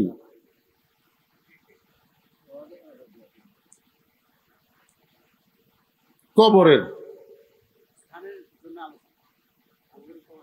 আমার ওয়াজ কি হচ্ছে? এটা মরে গেলে কুড়ি যাবি। আল্লাহ রাসূল বলেন সর্বশেষে যেই ব্যক্তির মৃত্যু হবে সেই ব্যক্তি কবরস্থানে 50,000 বছর থাকা লাগবে। কত বছর? কথা কয় না। তাহলে যেই 3তলা 4তলা বাড়ি তৈরি করতেছেন, এই বাড়িতে আপনি কত বছর থাকবেন? তারপরেও তো আপনি বলতেছেন 5তলা হলে আমার আর কোনো টেনশন নাই। তাহলে যেই বাড়িতে থাকতেই পারবেন না, সেই বাড়ি তৈরির জন্য এত কোটি কোটি লক্ষ লক্ষ টাকা যদি আপনি খরচ করেন, আর যেখানে কমপক্ষে 50,000 বছর থাকা লাগবে, সেই গোরস্থান পারিবারিক না হয়ে সমৃদ্ধ গোরস্থান এই জোর শিমুল গ্রামে একটা হোক। কারা কারা চান? 2 হাত তুলে আমার আল্লাহকে একটু দেখান। লিল্লাহে তাকবীর, হাত নামান। এটা চাইলে তাহলে পারিবারিক যা হবার হচ্ছে। এখন থেকে আমরা সবাই মিলে এক জায়গায় থাকবো, এরকম নিয়ত করার দরকার আছে না নাই? তো সর্বপ্রথম আমার ডানে বামে 2 জন মহান ব্যক্তি আছে, আজকের মাহফিলের সভাপতি, আজকের মাহফিলের প্রধান অতিথি।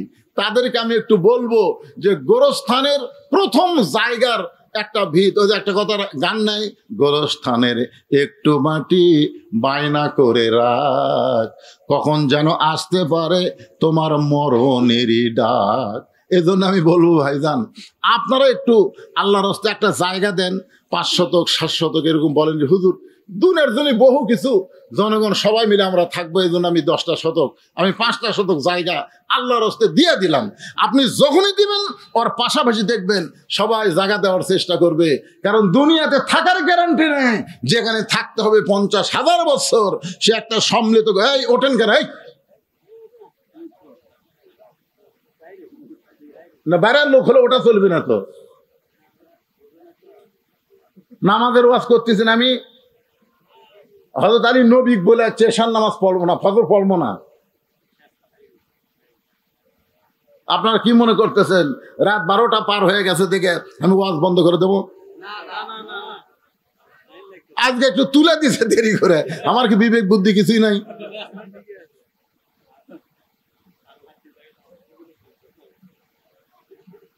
এখন রাত 1:45 বাজতেছে, কি করবেন?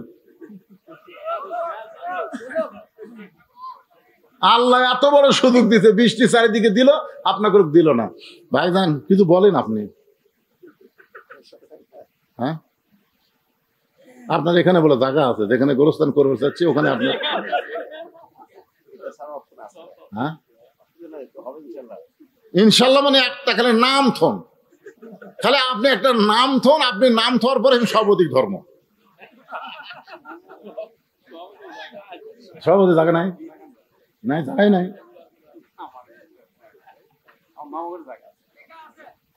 আচ্ছা টাকা দিবি, ঠিক আছে। এখানে 1 শতক জায়গার দাম কত? এই যেখানে গোরস্থান হবে 1 শতক জায়গার দাম কত? বিশ্বাস করেন, ফ্যানের বাতাস মৌলানা বক্তা দিচ্ছে, কিন্তু সবাই মিলে আমরা খাচ্ছি। তার মানে কি একত্রে থাকার মজা আছে না নাই? হ্যাঁ, যখন একজনের কবর দিবে দোয়া, তখন কি করবে? আল্লাহ আমার বাবক কবর দিন, আমার বাবক জান্নাত থেও।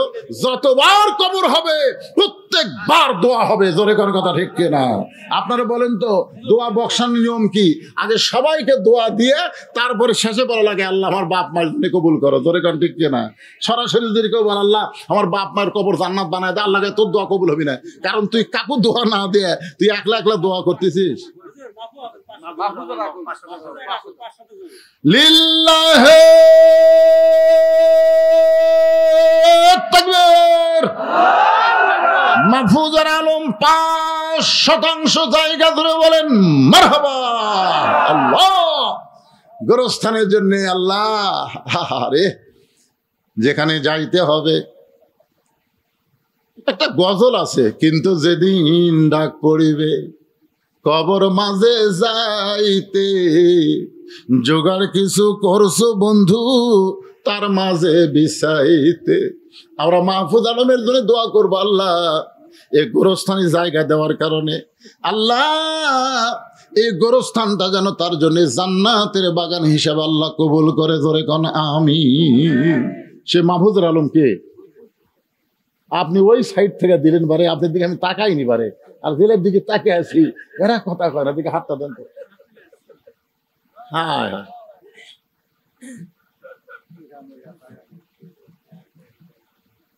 পাঁচ শতক হয়ে গেছে, 5 শতকের সাথে আরো 5 শতক জোড়া দেন একজন, বলেন। শুরু কিন্তু হয়ে গেছে, গোরস্থান কিন্তু হবেই, কি কোন হবে না? 5 শতক হয়ে গেছে শুরু। এখন সভাপতি সাহেব আপনি কয় শতকের দাম দেবেন কোন তো দেখি?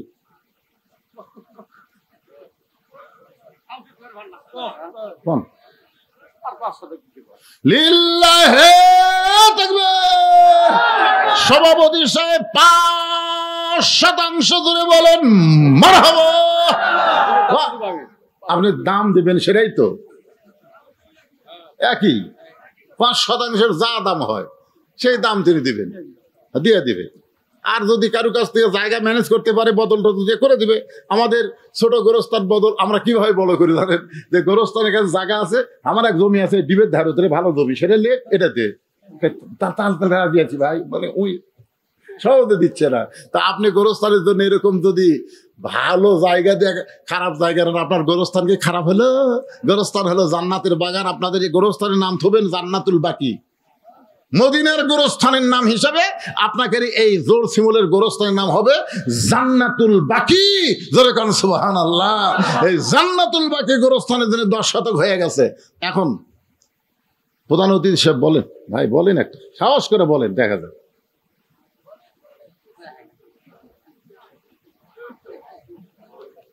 আপনারা কি মনে করেন হবে না? 10 শতক হয়ে গেছে।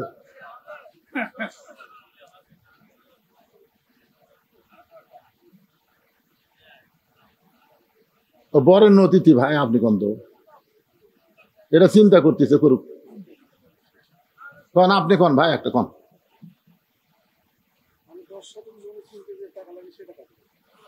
হ্যাঁ কল যে ভরে গেল রে। আমি চিন্তা করতেছ যে কত নিচে যে নামবি, হয়তো 1 শতক করে, এমন কথা কছে এরা 2 জনে মিলে যা দিয়েছে একলাই তাই। ভাইজানের নাম কি? ভাইজানের নাম হচ্ছে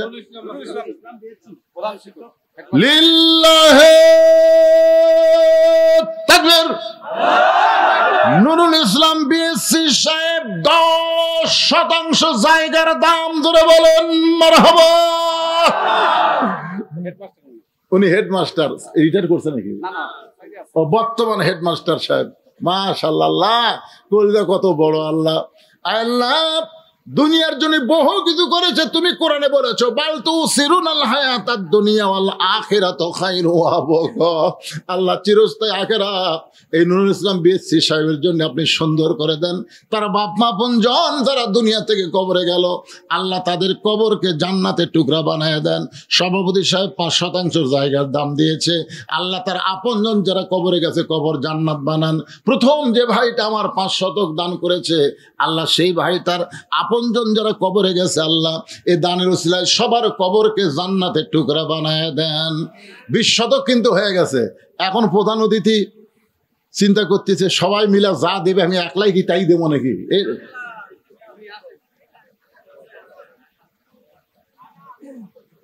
আপনারা এই জোর শিমুলের লোক আপনাদের মধ্যে কেউ নাই। আপনারা বলেন না কেন 1 শতক 2 শতক আপনি দাম দেবেন?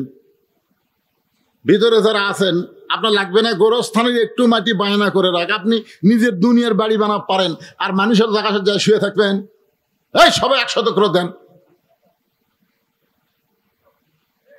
খালি উপরের লোকে দিবি, নিচের লোকের মধ্যে কেউ নাই। এক লোক দাঁড়ায় বলে হুজুর আমি এই 5 শতক 10 শতক পারলাম না, 1 শতকের দাম দেবো, 1 শতকের দাম দেবো, যা দাম হয় দিব হুজুর। দেখি আপনাদের মধ্যে এমন কোন মরদ আছে একজন ওঠেন তো দেখি। এই মেম্বার সাহেব কোন এলাকার? এই আপনাদের মেম্বার সাহেব কোন এলাকায়? উনি কি ভিন্ন গোরস্থানে থাকবে না? এটা কি কে ভাই মেম্বার সাহেব? হ্যাঁ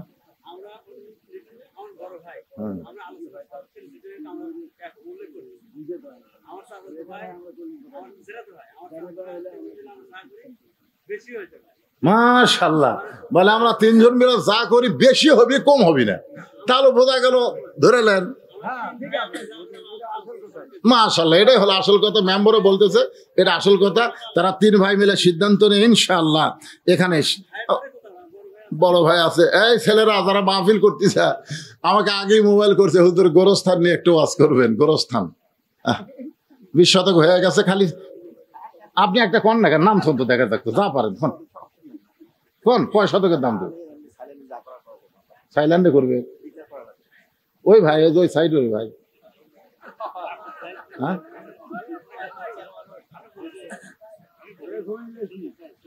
কে ভাই, কম পক্ষে আমার ভাইজানের নাম কি? জাহিদুল ইসলাম ভাই কম পক্ষে 5 শতক দিবে, কম পক্ষে। তাহলে কত শতক হলো? 25 শতক হলো। আরে যে তিনজন যে বললো না, ওরা বলতেছে আমরা এই সবগুলো চাইতে বেশি দিব, কম দিব না। তাহলে 25, 25, 50 হয়ে গেল। হ্যাঁ তাই কম দিব না, মাশাআল্লাহ। এই ছেলেবেলা এখন আর দরকার নাই, ইনশাল্লাহ তোমরা গোরস্থান শুরু করে দাও। প্রধান অতিথি হিসাবে বললেন, আমি প্রকাশ্যে দিব না, সাইলেন্ট হয়তো অনেক বেশি দিবে, দেখ আল্লাহ তাকে দেওয়ার তৌফিক দান করুক। এবার মূল আলোচনায় যাচ্ছি ভাইজান। আমাদের ফজরের নামাজ জামাতের সঙ্গে আদায় করা লাগবে। একটু মনোযোগ শোনেন। হযরত আলী আবু যার গিফারির কাছে গিয়ে, মাশাআল্লাহ, এই যুব সংগঠনের পক্ষ থেকে 1% দেন, 5% টাকা এই সংগঠনের পক্ষ থেকে দেওয়া হবে। তাহলে তো 30 শতক হয়ে গেল। সুবহানাল্লাহ। মানে লগদি 30 শতক হয়ে গেল।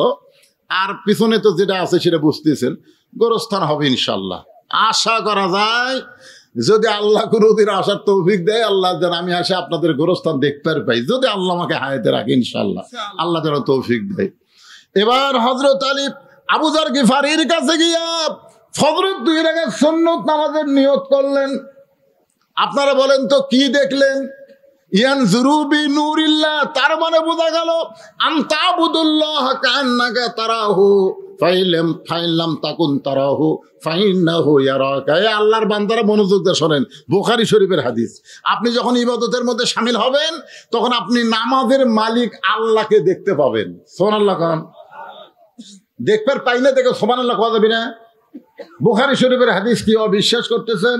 আনতাবুদুল্লাহ কান্নাকা তারাহু ফাইলাম তাকুন তারাহু ফাইন্নাহু ইয়ারাকা।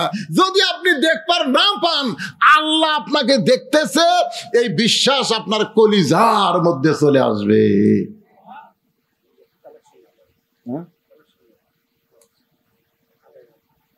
আরো করবো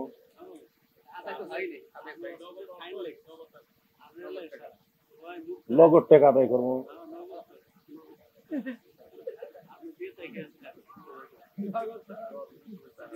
কি করে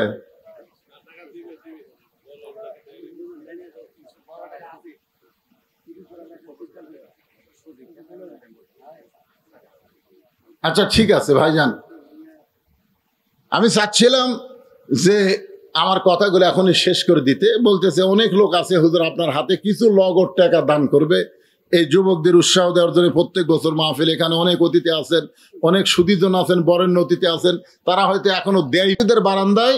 এমন সময় হযরত আলী কি দেখলেন? 2 চোখ দিয়ে দেখলেন। শোনেন, 2 চোখ দিয়ে ইয়ানজুরু বি নূরিল্লাহ, আল্লাহর নূরের সাহায্যে দেখতে পায়। আবু যার গিফারির সেজদাটা আল্লাহর কুদরতি পায়ের মধু পান করে।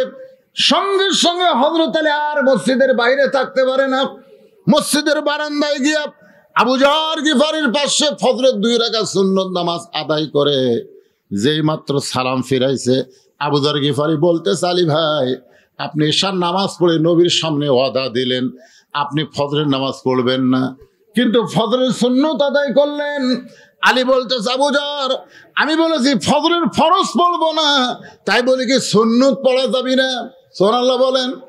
আমি বলেছি ফজরের ফরজ পড়বো না, কারণ নামাজ সর্বমোট 70 রাকাত। নামাজ হলো সর্বসাকুল্যে কয় রাকাত? যখন কয় রাকাত? এইগুলা হচ্ছে নামাজ। আল্লাহ তাআলা নবীকে লাইলাতুল মিরাজে দিয়েছেন, তার মধ্যে ফজরের 2, জোহরের 4, আসরের 4, মাগরিবের 3, এশার 4, এই সর্বসাকুল্যে 70 রাকাত। কেউ যদি আল্লাহর সঙ্গে মোবাইলে কথা বলবার চায়, আল্লাহর সঙ্গে কথা বলবার চায়, তাহলে নম্বর হচ্ছে 2, 44344 এরা হচ্ছে আল্লাহর সাথে কথা বলার নাম্বার। জোরে কোন সুবহানাল্লাহ। আসসালাতু মিরাজুল মুমিনিন, নামাজ হচ্ছে মুমিনদের মেরাজ। আবু যর গেফারার কোনো কথাই বললেন না, কারণ রাসূল বলেছেন আমি হলাম ইসলামের প্রিন্সিপাল আর আলী হচ্ছে ইসলামের ভাইস প্রিন্সিপাল। জোরে কোন সুবহানাল্লাহ। আবু যর গেফারার কোনো কথাই বললেন না, কিন্তু যেই মাত্র হযরত বেলাল ফজরের জামাতের আকামত দেওয়া শুরু করছেন, আকামত আপনারা বোঝেন, আকামত বোঝেন, যখন আকামতের মধ্যে কদ কামাতিস সালাহ বলে, এই শব্দের অর্থ যদি কেউ বোঝে ওই ব্যক্তি আর বসে থাকতে পারবে না, সে যত দুর্বল হোক দাঁড়িয়ে যাবে। কারণ আপনি যদি হাঁটে হাঁটে মসজিদে আসতে পারেন তাহলে চেয়ারে বসে আপনার নামাজ হবে না। আপনি মসজিদে যদি খাটনিট করে শান করে যদি আপনাকে মসজিদে নিয়ে আসে তাহলে আপনি তো দাঁড়াবার পারেন না, আপনি বসা পড়েন, শুয়ে থাকা পড়েন, ইশারায় পড়েন, ইচ্ছা হলে যেভাবে পড়েন আপনি পড়েন, কিন্তু আপনি চেয়ারে বসতে পারবেন না। চেয়ারে না বসার কারণ হলো কুমু লিল্লাহি কানিতিন, আল্লাহ বলেছেন দাঁড়াও আল্লাহর জন্য আনুগত্য নিয়ে দাঁড়ানোর কথা বলেছেন আল্লাহ। নামাজের ভিতরে বাহিরে যে ফরজগুলো আছে, কয় ফরজ? এই নামাজের ভিতরে বাহিরে কয় ফরজ? সেই 13 ফরজের মধ্যে একটা ফরজ হলো দাঁড়িয়ে, জোরে কোন কি, দাঁড়িয়ে নামাজ পড়া। যেই মাত্র বেলাল বলেছে কদ কামাতিস সালাহ, সঙ্গে সঙ্গে হযরত আলী এক দৌড়ে গিয়া সামনে কাতারে, আবু বকর ওমরের মাঝখানে এভাবে 2 হাত ঢুকায় দিয়া সাড়া মারছে। আপনি যখন দেখবেন প্রথম রাকাত ফুল হয়ে গেছে, দ্বিতীয় রাকাতের কোনো মুসল্লি নাই, 1 রাকাত আবার ফুল হয়ে গেছে, দ্বিতীয় রাকাতে কেউ নাই, আপনি 1 সেকেন্ডের জন্য বারান্দাতে আসবেন। বারান্দা এসে যদি দেখেন যে একটা মুসল্লি আসার কোনো সম্ভাবনা নাই, তাহলে আপনি একাই 2 নম্বর কাতারে দাঁড়ালে জামাতের নামাজ হবে না। জামাতে নামাজ পড়বার গেলে কমপক্ষে আপনার সঙ্গে আর একজন থাকা লাগবে। জোরে কোন কথা ঠিক কি না? তাহলে আপনি কি করবেন? আপনি তখন ওই প্রথম কাতারে দিয়ে খেয়াল করে দেখবেন যে জায়গায় একটু পাতলা দেখা যায়, জোরে কোন কি দেখা যায়, একটু পাতলা দেখা যায়, সেই জায়গায় ভিতরে 2 হাত দিয়ে ঠেলা দিয়ে জায়গা বার করে আল্লাহু আকবার বলে আপনি নিয়ত করবেন। আর যদি দেখেন আর একটা লোক আসতেছে তাহলে আপনি দ্বিতীয় কাতারে দাঁড়াবার পারবেন। কিন্তু হযরত আলী একেবারে সামনে কাতারে গিয়া 2 হাত 2 জনের মাঝখানে ঢুকায় দিয়া ফাঁক করে আল্লাহু আকবার নামাজের নিয়ত করলেন। ফজরের নামাজ শেষ করে আল্লাহ নবী সাহাবীর দিকে মুখ ঘোরালেন। 2 ওয়াক্ত নামাজ পড়ে নবী সাহাবীর দিকে মুখ ঘোরাই, একটা হলো ফজর আর একটার নাম কি আসর। নবী যেই মাত্র ফজরের নামাজ পড়ে সাহাবীর দিকে মুখ ঘোরালেন, হযরত আবু বকর খালি মুস্কি মুস্কি হাসতেছে। আবু বকর মুস্কি মুস্কি হাসার কারণ হলো এশার নামাজের সময় কিন্তু রাসূল বলে দিয়েছে, আবু বকর নামাজ যদি জান্নাতের জন্য হয় তাহলে আলী নামাজ পড়তে আসবে না, আর নামাজ যদি আল্লাহর জন্য হয় তাহলে আলী সব বাদ দিবে, কিন্তু 1 ওয়াক্ত নামাজ বাদ দিবার পারবে না। আল্লাহ রাসূল বললেন, আলী এশার নামাজের সময় তুমি মসজিদ আমার সামনে বলে গেলে আজ থেকে ফজরের নামাজ পড়বা না, তাহলে তুমি আবার সামনে কাতারে দেখা যায়, ব্যাপারে কি? দাঁড়াও আলী, তুমি দাঁড়াও। তাহলে যেই মাত্র দাঁড়ালেন রাসূল বলে, আলী তুমি না কইলা ফজরের নামাজ পড়বো না, আবার সামনে কাতারে তোমাকে দেখা যায়। আলী বলতেছি, ইয়া রাসূলুল্লাহ ওয়াল্লাহি, ওই আল্লাহর শপথ করে বলতেছি আমি বহু চেষ্টা করলাম নামাজ ছাড়বো, কিন্তু আমি নামাজ ছাড়তে চাইলে কি হবে? আল্লাহর নামাজ আমাকে ছাড়লো না। এই নামাজ এমন একটা ইবাদত, আল্লাহ বলেছেন আস্তাইনু, যদি আমার কাছে তোমরা কিছু পাওয়ার চাও বিশ্ববরি ওয়াস সালাত, ধৈর্যের নামাজের মাধ্যমে চাও। এই বাংলাদেশের মুসলমান যদি আমরা সুখী সমৃদ্ধি বাংলাদেশ পাওয়ার চাই তাহলে নামাজের বিকল্প কোনো আমল নাই। এই দিন আগামীতে আমাদের বাংলাদেশে 5 ওয়াক্ত নামাজ কায়েমের বিলটা যেন সংসদে আল্লাহ পাশ করার তৌফিক দেয়। সকলে বলি আল্লাহুম্মা আমিন। আরো জোরে বলেন আল্লাহুম্মা আমিন। কারণ সবাই অনেক আছে, আমার নেতার চরিত্র ফুলের মতন পবিত্র, নামাজ পড়ে না এক ওয়াক্ত, জোরে কোন কথা ঠিক কিনা? এই যে নেতা নামাজ পড়ে না, ওই নেতার শরীর কোনোদিন পবিত্র থাকে না। কারণ পবিত্র থাকে না বলেই তো নামাজ পড়ে না। নামাজ পড়তে গেলে শরীর পাক হওয়া লাগে, জোরে কোন কথা ঠিক কিনা? কথা কন না কেন? শরীর পাক, কাপড় পাক, নামাজের জায়গা পাক। আপনারা বলেন তো, যেই ব্যক্তির নামাজ পড়বে ও কোনোদিন ডানায় পেশাব করতে পারবে? কারণ ডানায় পেশাব করলে পেশাব কিন্তু শেষ মনে করলেও পেশাব কিন্তু শেষ হয় না। যে আপনি টয়লেট পেপারও পানি দেওয়া ধুয়ে আপনি সেন্ট টানবেন, তারপরও 3-4 ফোঁটা পড়বি, 3-4 ফোঁটা পড়বি। 3-4 ফোঁটা যখন পড়লো, আপনি দিনে 4 বার পেশাব করলেন, তাহলে 3-4 12 ফোঁটা পড়ে আপনার কাপড় কি হয়ে গেল? এই জন্য কতগুলো লোক দেখবেন যে ফুল প্যান্ট পরে ঘুরে বেড়ায় টাকনুর তলে, মসজিদের মধ্যে যাই ফুল প্যান্ট গোছাই। কেবারে ফুল প্যান্ট গোছাস কেন? বলে হুজুর টাকনুর উপরে তুলতেছি। কে পাগলা, টাকনুর উপরে কখন তোলা লাগবে? রাস্তায় যখন চলতে, রাস্তার নাপাকি যেন তোমার কাপড়ে না ভরে, এই জন্যে টাকনু পর্যন্ত অজু করা ধোয়া ফরজ। জোরে কোন কথা ঠিক কিনা? কি জন্য ফরজ? আপনি রাস্তার স্যান্ডেল চরং চরং চলতেছেন, রাস্তার ময়লা আপনার পায়ে টাকনু পর্যন্ত এসে ভরতে পারে, এই জন্যই টাকনু পর্যন্ত অজু ধৌত করা ফরজ। কিন্তু আপনি ফুল প্যান্ট দিয়ে যদি আপনার টাকনুই ঢাকে থন, তাহলে আপনার টাকনুই পাক থাকলো। এই যে ফুল প্যান্ট দিয়ে ঢাকলেন, এই ফুল প্যান্টই না পাক হয়ে গেল। জোরে কোন কথা ঠিক কিনা? তাহলে আপনি যে মসজিদের মধ্যে ফুল প্যান্ট গোছাচ্ছেন, আপনার নামাজ জীবনেও হবে না। এই নাভির উপর থেকে টাকনুর উপর পর্যন্ত পুরুষ মানুষ পোশাক পরা ফরজ। টাকনুর তলেও যাওয়া চলবে না, নাভির নিচেও কাপড় পরা যাবে না। জোরে কোন কথা ঠিক? কথা বলেন। আল্লাহ বক্তার কথার দিকে খেয়াল করার দরকার আছে না? হ্যাঁ, আপনারা কি কখনো এরকম মনে করতেছেন যে আপনি নিজের ইচ্ছায় এখানে এসেছেন? আল্লাহ যদি না চাইতো আপনি এই এরিয়ার মধ্যে বসতে পারতেন না। আল্লাহ কোরআনে বলেছেন, মা সাবাকা মিন হাসানাতিন ফামিনাল্লাহ। বান্দা বান্দির দ্বারা যখন কোনো ভালো কাজ হয়, এ কাজ বান্দা বান্দি করে না, বরং আল্লাহ করায়।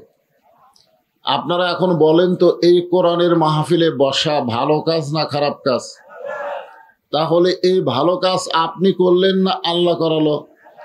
তাহলে এই মুহূর্তে আমাদেরকে বিশ্বাস করতে হবে, আমরা যত বড়ই পাপী হই না কেন, আল্লাহ আমাদের উপরে খুশি আছেন। আল্লাহ যদি আমাদের উপরে খুশি না থাকতো, তাহলে এই রিয়াজুল জান্নাহ, বেহেশতের টুকরার মধ্যে আমাদেরকে কবুল করতেন না।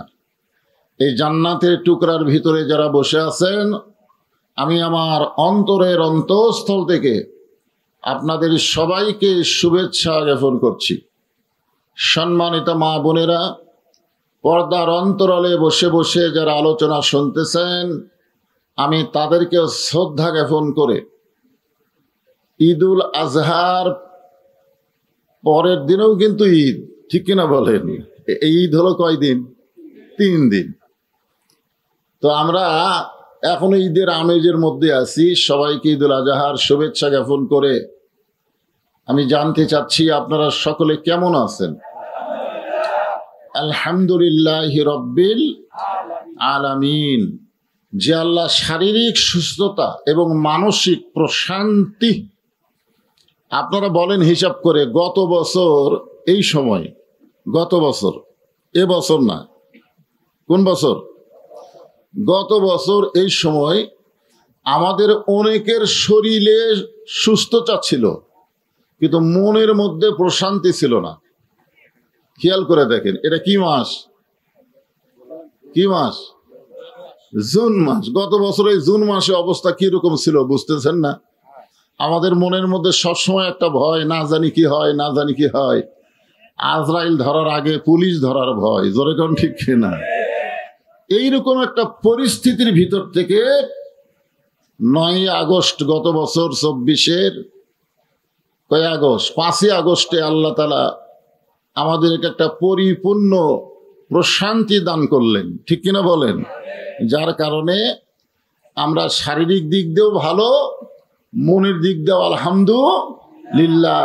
যে আল্লাহ তাআলা শারীরিক মানসিকভাবে আমাদেরকে আজকের মাহফিলে কবুল করলেন, আমরা সে আল্লাহর উপরে খুশি না বেজার? তাহলে জবান খুলে সমস্বরে সকলে বলবো রব্বানা লাকাল হামদ হামদান কাসীরান তাইয়িবান মুবারাকান ফীহি। আল্লাহু আকবার, আল্লাহু আকবার, লা ইলাহা ইল্লাল্লাহ, আল্লাহু আকবার, ওয়ালিল্লাহিল হামদ। মাইকওয়ালাকে ভাইকে বলবে একটু চোঁ চোঁ করতেছে, এই চোঁ চোঁটা বন্ধ করে দেন। ফ্যানের কারণে চোঁ চোঁ হচ্ছে।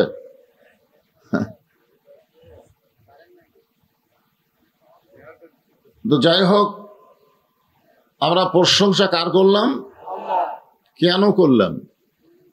এমনি এমনি না, আল্লাহর প্রশংসা করার পিছনে কারণ হলো অসংখ্য কারণ। তার মধ্যে আমি 3টা কারণ অনেক মাহফিলে বলি। 1 নম্বর কারণ হলো আল্লাহ আমাদেরকে জন্মগতভাবে মুসলমানের ঘরে কবুল করেছেন। সবাই সুবহানাল্লাহ বললেন না? আপনারা কি বিশ্বাস করেন একমাত্রই ধর্ম, আর সেই ধর্ম যারা পালন করে তারা মুসলমান? এছাড়া আর কোনো ধর্মই নেই। আছে কোনো ধর্ম?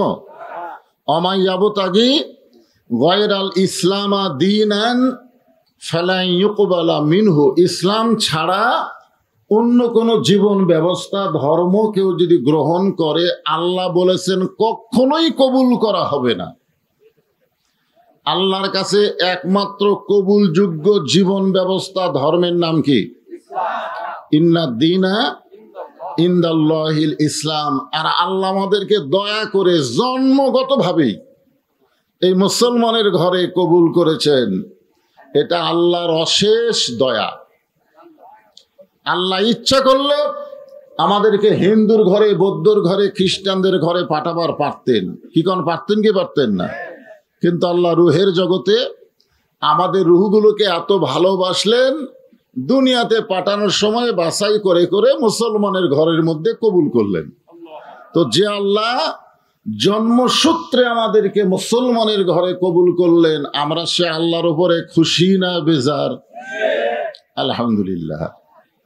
আল্লাহর প্রশংসা করার কারণ হলো নিদানে আখেরাতে তরাইতে পুলসিরাতে কান্ডারি হইয়া নবী পার করিবেন সেই তরণী। অনেক সময় দেখবেন বড় বড় কিছু নেতা আছে, সেই নেতারা কিন্তু চামচাদের বলে যে কোনো সময় যদি ঠেকে যাস আমাকে মোবাইল করিস, আমি তো বাঁচায় নেব। এরকম কথা বলে কি বলে না? যদি ঠেকে যাস। আজকে বাংলাদেশে একটা দলের লোকেরা খুবই অত্যাচার করতেছে, মানুষকে কষ্ট দিচ্ছে। জোরে কোন কথা ঠিক কিনা? কারণ কি? ওদের পিছনে একটা কি আছে? একটা পাওয়ার আছে। যদি ঠেকে যায় আমি আসি। এটা দুনিয়ার বাংলাদেশে হতে পারে, কিন্তু আখেরাতের আদালতে কোনো কারণে যদি আমরা ঠেকে যাই, কি মনে করতেছেন তখন বাংলাদেশের কোন নেতা আমাদেরকে বাঁচাবার পারবে? পারবে? একটা গান শুনছিলাম ছোটবেলায়, আপনারা শুনছেন কিনা? আছেন আমার মুক্তার, আছেন আমার ব্যারিস্টার, সেই বিচারের হাইকোর্টেতে তিনি আমায় করবেন পার। আমি পাপী, তিনি জামিনদার। আল্লাহ যখন হাকিম হইয়া আমাদেরকে আসামি বানায় বিচার শুরু করবেন, ওই সময় আমাদের নবী আমাদের উকিল হয়ে, ব্যারিস্টার হয়ে আমাদেরকে সুপারিশ করে জান্নাতে পৌঁছায়া দিবে। এমন একজন নবীকে আমরা নেতা হিসাবে পাইছি। খুশি না বেজার? খালি নবী না, খালি নবী না, আমাদের নবী হলেন আমাদের নেতা। জোরে কোন ঠিক কিনা? এটা দুনিয়ার কোনো আদালত নয়, আখেরাতের আদালতে যিনি আমাদেরকে ঠেকে গেলে, আমরা তো ঠেকে যাবই, আমাদের চাল চলন আমল আখলাকে আমরা সরাসরি জান্নাতে যাওয়ার পারবো এরকম সাহস আমাদের আছে? কিন্তু আমরা জান্নাতে যাব এই বিশ্বাস আমাদের আছে। সোনালো বলেন না কেন? কারণ মুসলমানের ঘরে যখন আল্লাহ কবুল করেছে তখন বিশ্বাস করতে হবে অবশ্যই আমরা জান্নাতে যাব। জোরে কোন ঠিক কি না? কিন্তু সরাসরি তো যাবার পারবো না রে ভাই, ঠেকে যাবো না। আল্লাহ কয় থাম, যেই বলবে থাম তখন আমাদের নবী উকিল হয়ে আল্লাহর সঙ্গে ওকালতি করবে, আল্লাহ আপনি কারে থামতে বললেন? আমার উম্মত, আমার উম্মত হবে গুনাহগার, নবী করবেন পার। আমরা সেই নবী পেয়েছি যিনি শুধু নবী না, লাকাদ কানা লাকুম ফি রাসূলিল্লাহি উসওয়াতুন হাসানা, আমাদের নেতা। এমন একজন নবী এবং নেতার উম্মত হওয়াতে আপনারা খুশি না বেজার? তাহলে জবান খুলে আর একবার বলি আলহামদুলিল্লাহ। আল্লাহর প্রশংসা করার আর একটা কারণ হলো যে কোরআন থেকে আপনারা তাফসির শুনবেন। যে কোরআন থেকে এত রাত ধরে বসে আছেন আপনারা তাফসির শোনার জন্যে, আপনারা বলেন তো এই কোরআনের মধ্যে কি কোনো সন্দেহ আছে? আছে? এই কোরআনের মধ্যে কোনো জায়গায় কি কোনো ধোঁকা আছে? এই কোরআনের মধ্যে কি কোনো জায়গায় কোনো গোঁজামিল আছে? নাই। কেমনে বুঝলেন? কোরআনের ওয়াজ শুনেই বুঝলেন না? আপনারা তো এ পর্যন্ত বাংলাদেশের স্বাধীনতার পর এ পর্যন্ত আপনারা তো কোরআনের শাসন দেখেননি, কোরআনের ওয়াজ শুনেছেন। জোরে কোন কথা ঠিক কিনা? খালি কোরআনের ওয়াজ শুনেই তিনটা নাই করলেন। কয়টা নাই করছেন? সন্দেহ নাই, ধোকা নাই, গোজামিল নাই, খালি ওয়াজ শুনেই। হায় হায়, এটা কি তালের মাথায় কইলেন? তাল। বাংলাদেশের মানুষেরা তালে বেশি মাতাল হয়। যাই বলে আইরে সেই দিকে যাই রে, বোঝা শোনা নাই রে। কে ডাকলো? শয়তান ডাকলো না আল্লাহ ডাকলো? এদিকে খেয়াল নাই, খালি যাই যেদিকে ডাকে সেই দিকে দৌড়াই। কি যাই বলে আইরে, বোঝা শোনা নাই রে, আমরা সবাই যাই রে, নাকি? সেই দিকে যাবেন? যাই যেদিকে ডাকবে সেদিকে যাবেন। মুসলমান যারা হবে তারা আল্লাহর আহ্বানকে গ্রহণ করবে। জনগণ কথা ঠিক কিনা? এখন আপনারা বলেন এই কোরআন কার বাণী? আল্লাহর বাণী। আমি সেই কোরআন থেকে দুটো আয়াত আপনাদের সামনে আলোচনা করার চেষ্টা করব, আপনারা একটু মনোযোগ দিয়ে শুনবেন। আমি ধুনুটে বহু বছর হলে ওয়াজ করি, ধুনুটে বহু বছর। অনেক ছেলেরা হয়তো তখন জন্মই নেয়নি, তার আগে থেকে আমি ওয়াজ করতেছি ধুনুটে। মাঝখানতে ওই যে আপনার একটা এমপি আসার পরে, ধনুট শেরপুরের এসপি সাহেব আসার পরে আমার ওয়াজগুলা বন্ধ করে দিছিল। আমি ধনুট শেরপুরে আর ঢুকতেই পারতাম না। কথাটা বুঝলেন তো? এই ধনুটে আমি যত মাহফিল করছি আমাকে 11টার পরে টেজে দিছে আজকেই প্রথম। মানে রাত 11টার পরে আমাকে ওয়াজ করবার দিছে, আজকে আমার জীবনের প্রথম। মানে ধনুর শেরপুরে আমি 12টার মধ্যে ওয়াজ শেষ করে দিই, এটাই আমার নিয়ম। কারণ যেই তারিখে বিজ্ঞাপন ছাপাইছে 8 তারিখ, এই 8 তারিখ 12টা পর্যন্ত থাকবে, 12টার পরে 9 তারিখ হয়ে যাবে। জোরে কোন কথা ঠিক কিনা? তো আমার নিয়ম হলো যেই তারিখে দাওয়াত দিছে ওই তারিখের মধ্যে ওয়াজ শেষ করা, এটাই হচ্ছে আমার নিয়ম। আমি সেই নিয়মে আপনাদের ধনুট শেরপুরে বহু মাহফিল করছি। কিন্তু আজকে আল্লাহর কি একটা রহমত, আমি তো আজকে আল্লাহর রহমত দেখে নিজেই আশ্চর্য হয়ে গেছি। আপনাকে ৮৬ পর্যন্ত আসি, প্রচুর হারে বৃষ্টি। আর বারবার আপনাদের মাহফিল কমিটির সাথে মোবাইলে আমার নাতিকে কথা বলতে বলি, খবর কি? কয় বাতাস হচ্ছে, বৃষ্টি নাই। আমাদের বিশ্বাসই হচ্ছিল না যে বাতাস হয়, বৃষ্টি নাই। আর ধনুটে বন্যা হয়ে যাচ্ছে, গাছগুলো সব ভাঙ্গা রাস্তাত পড়তেছে, ব্যবহার কি?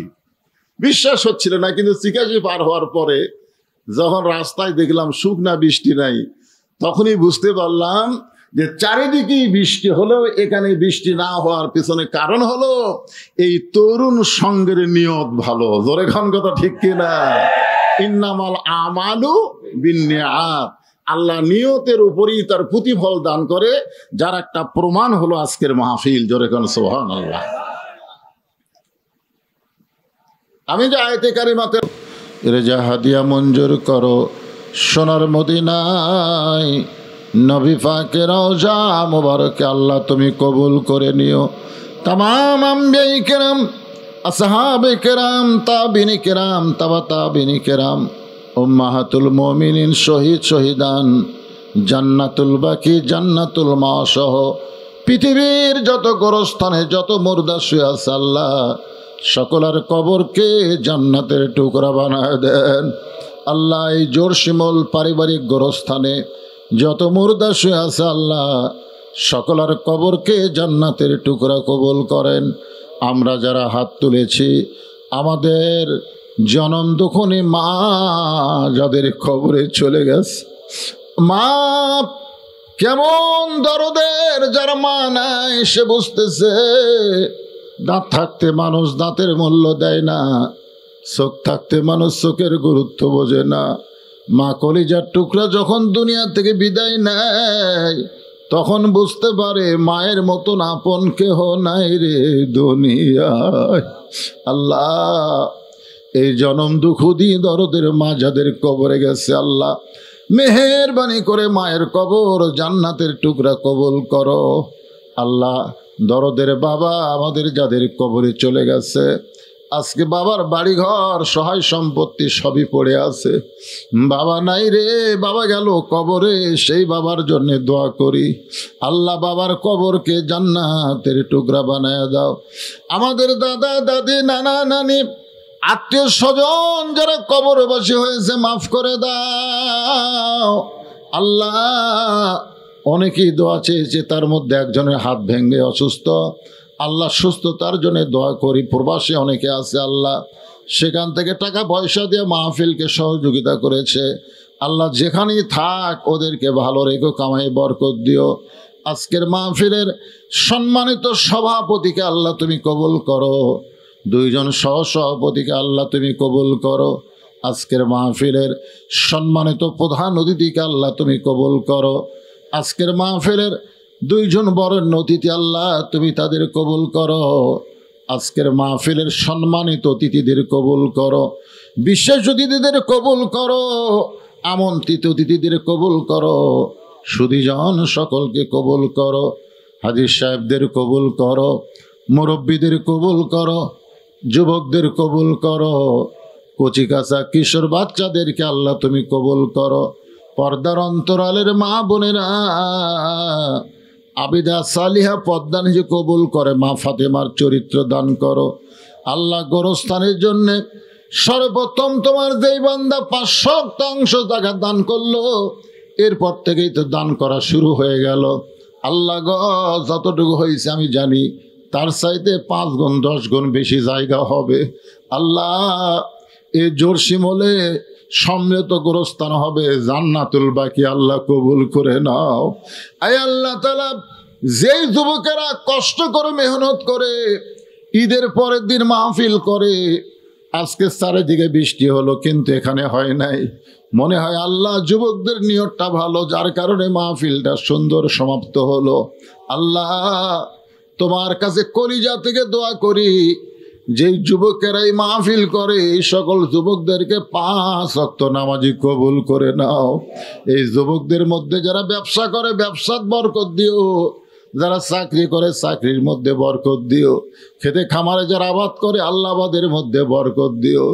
এই যুবকের আল্লাহ প্রত্যেক বছর এমন করে কোরআনের একটা বাগান যেন লাগাতে পারে, এমন ইমানের শক্তি এদেরকে দান করে দিও আল্লাহ। এদের মধ্যে কোনো ফাটল দিও না, এদের মধ্যে কোনো মতভেদ দিও না, মিলে মিশে যেন বসবাস করতে পারে কবুল করো।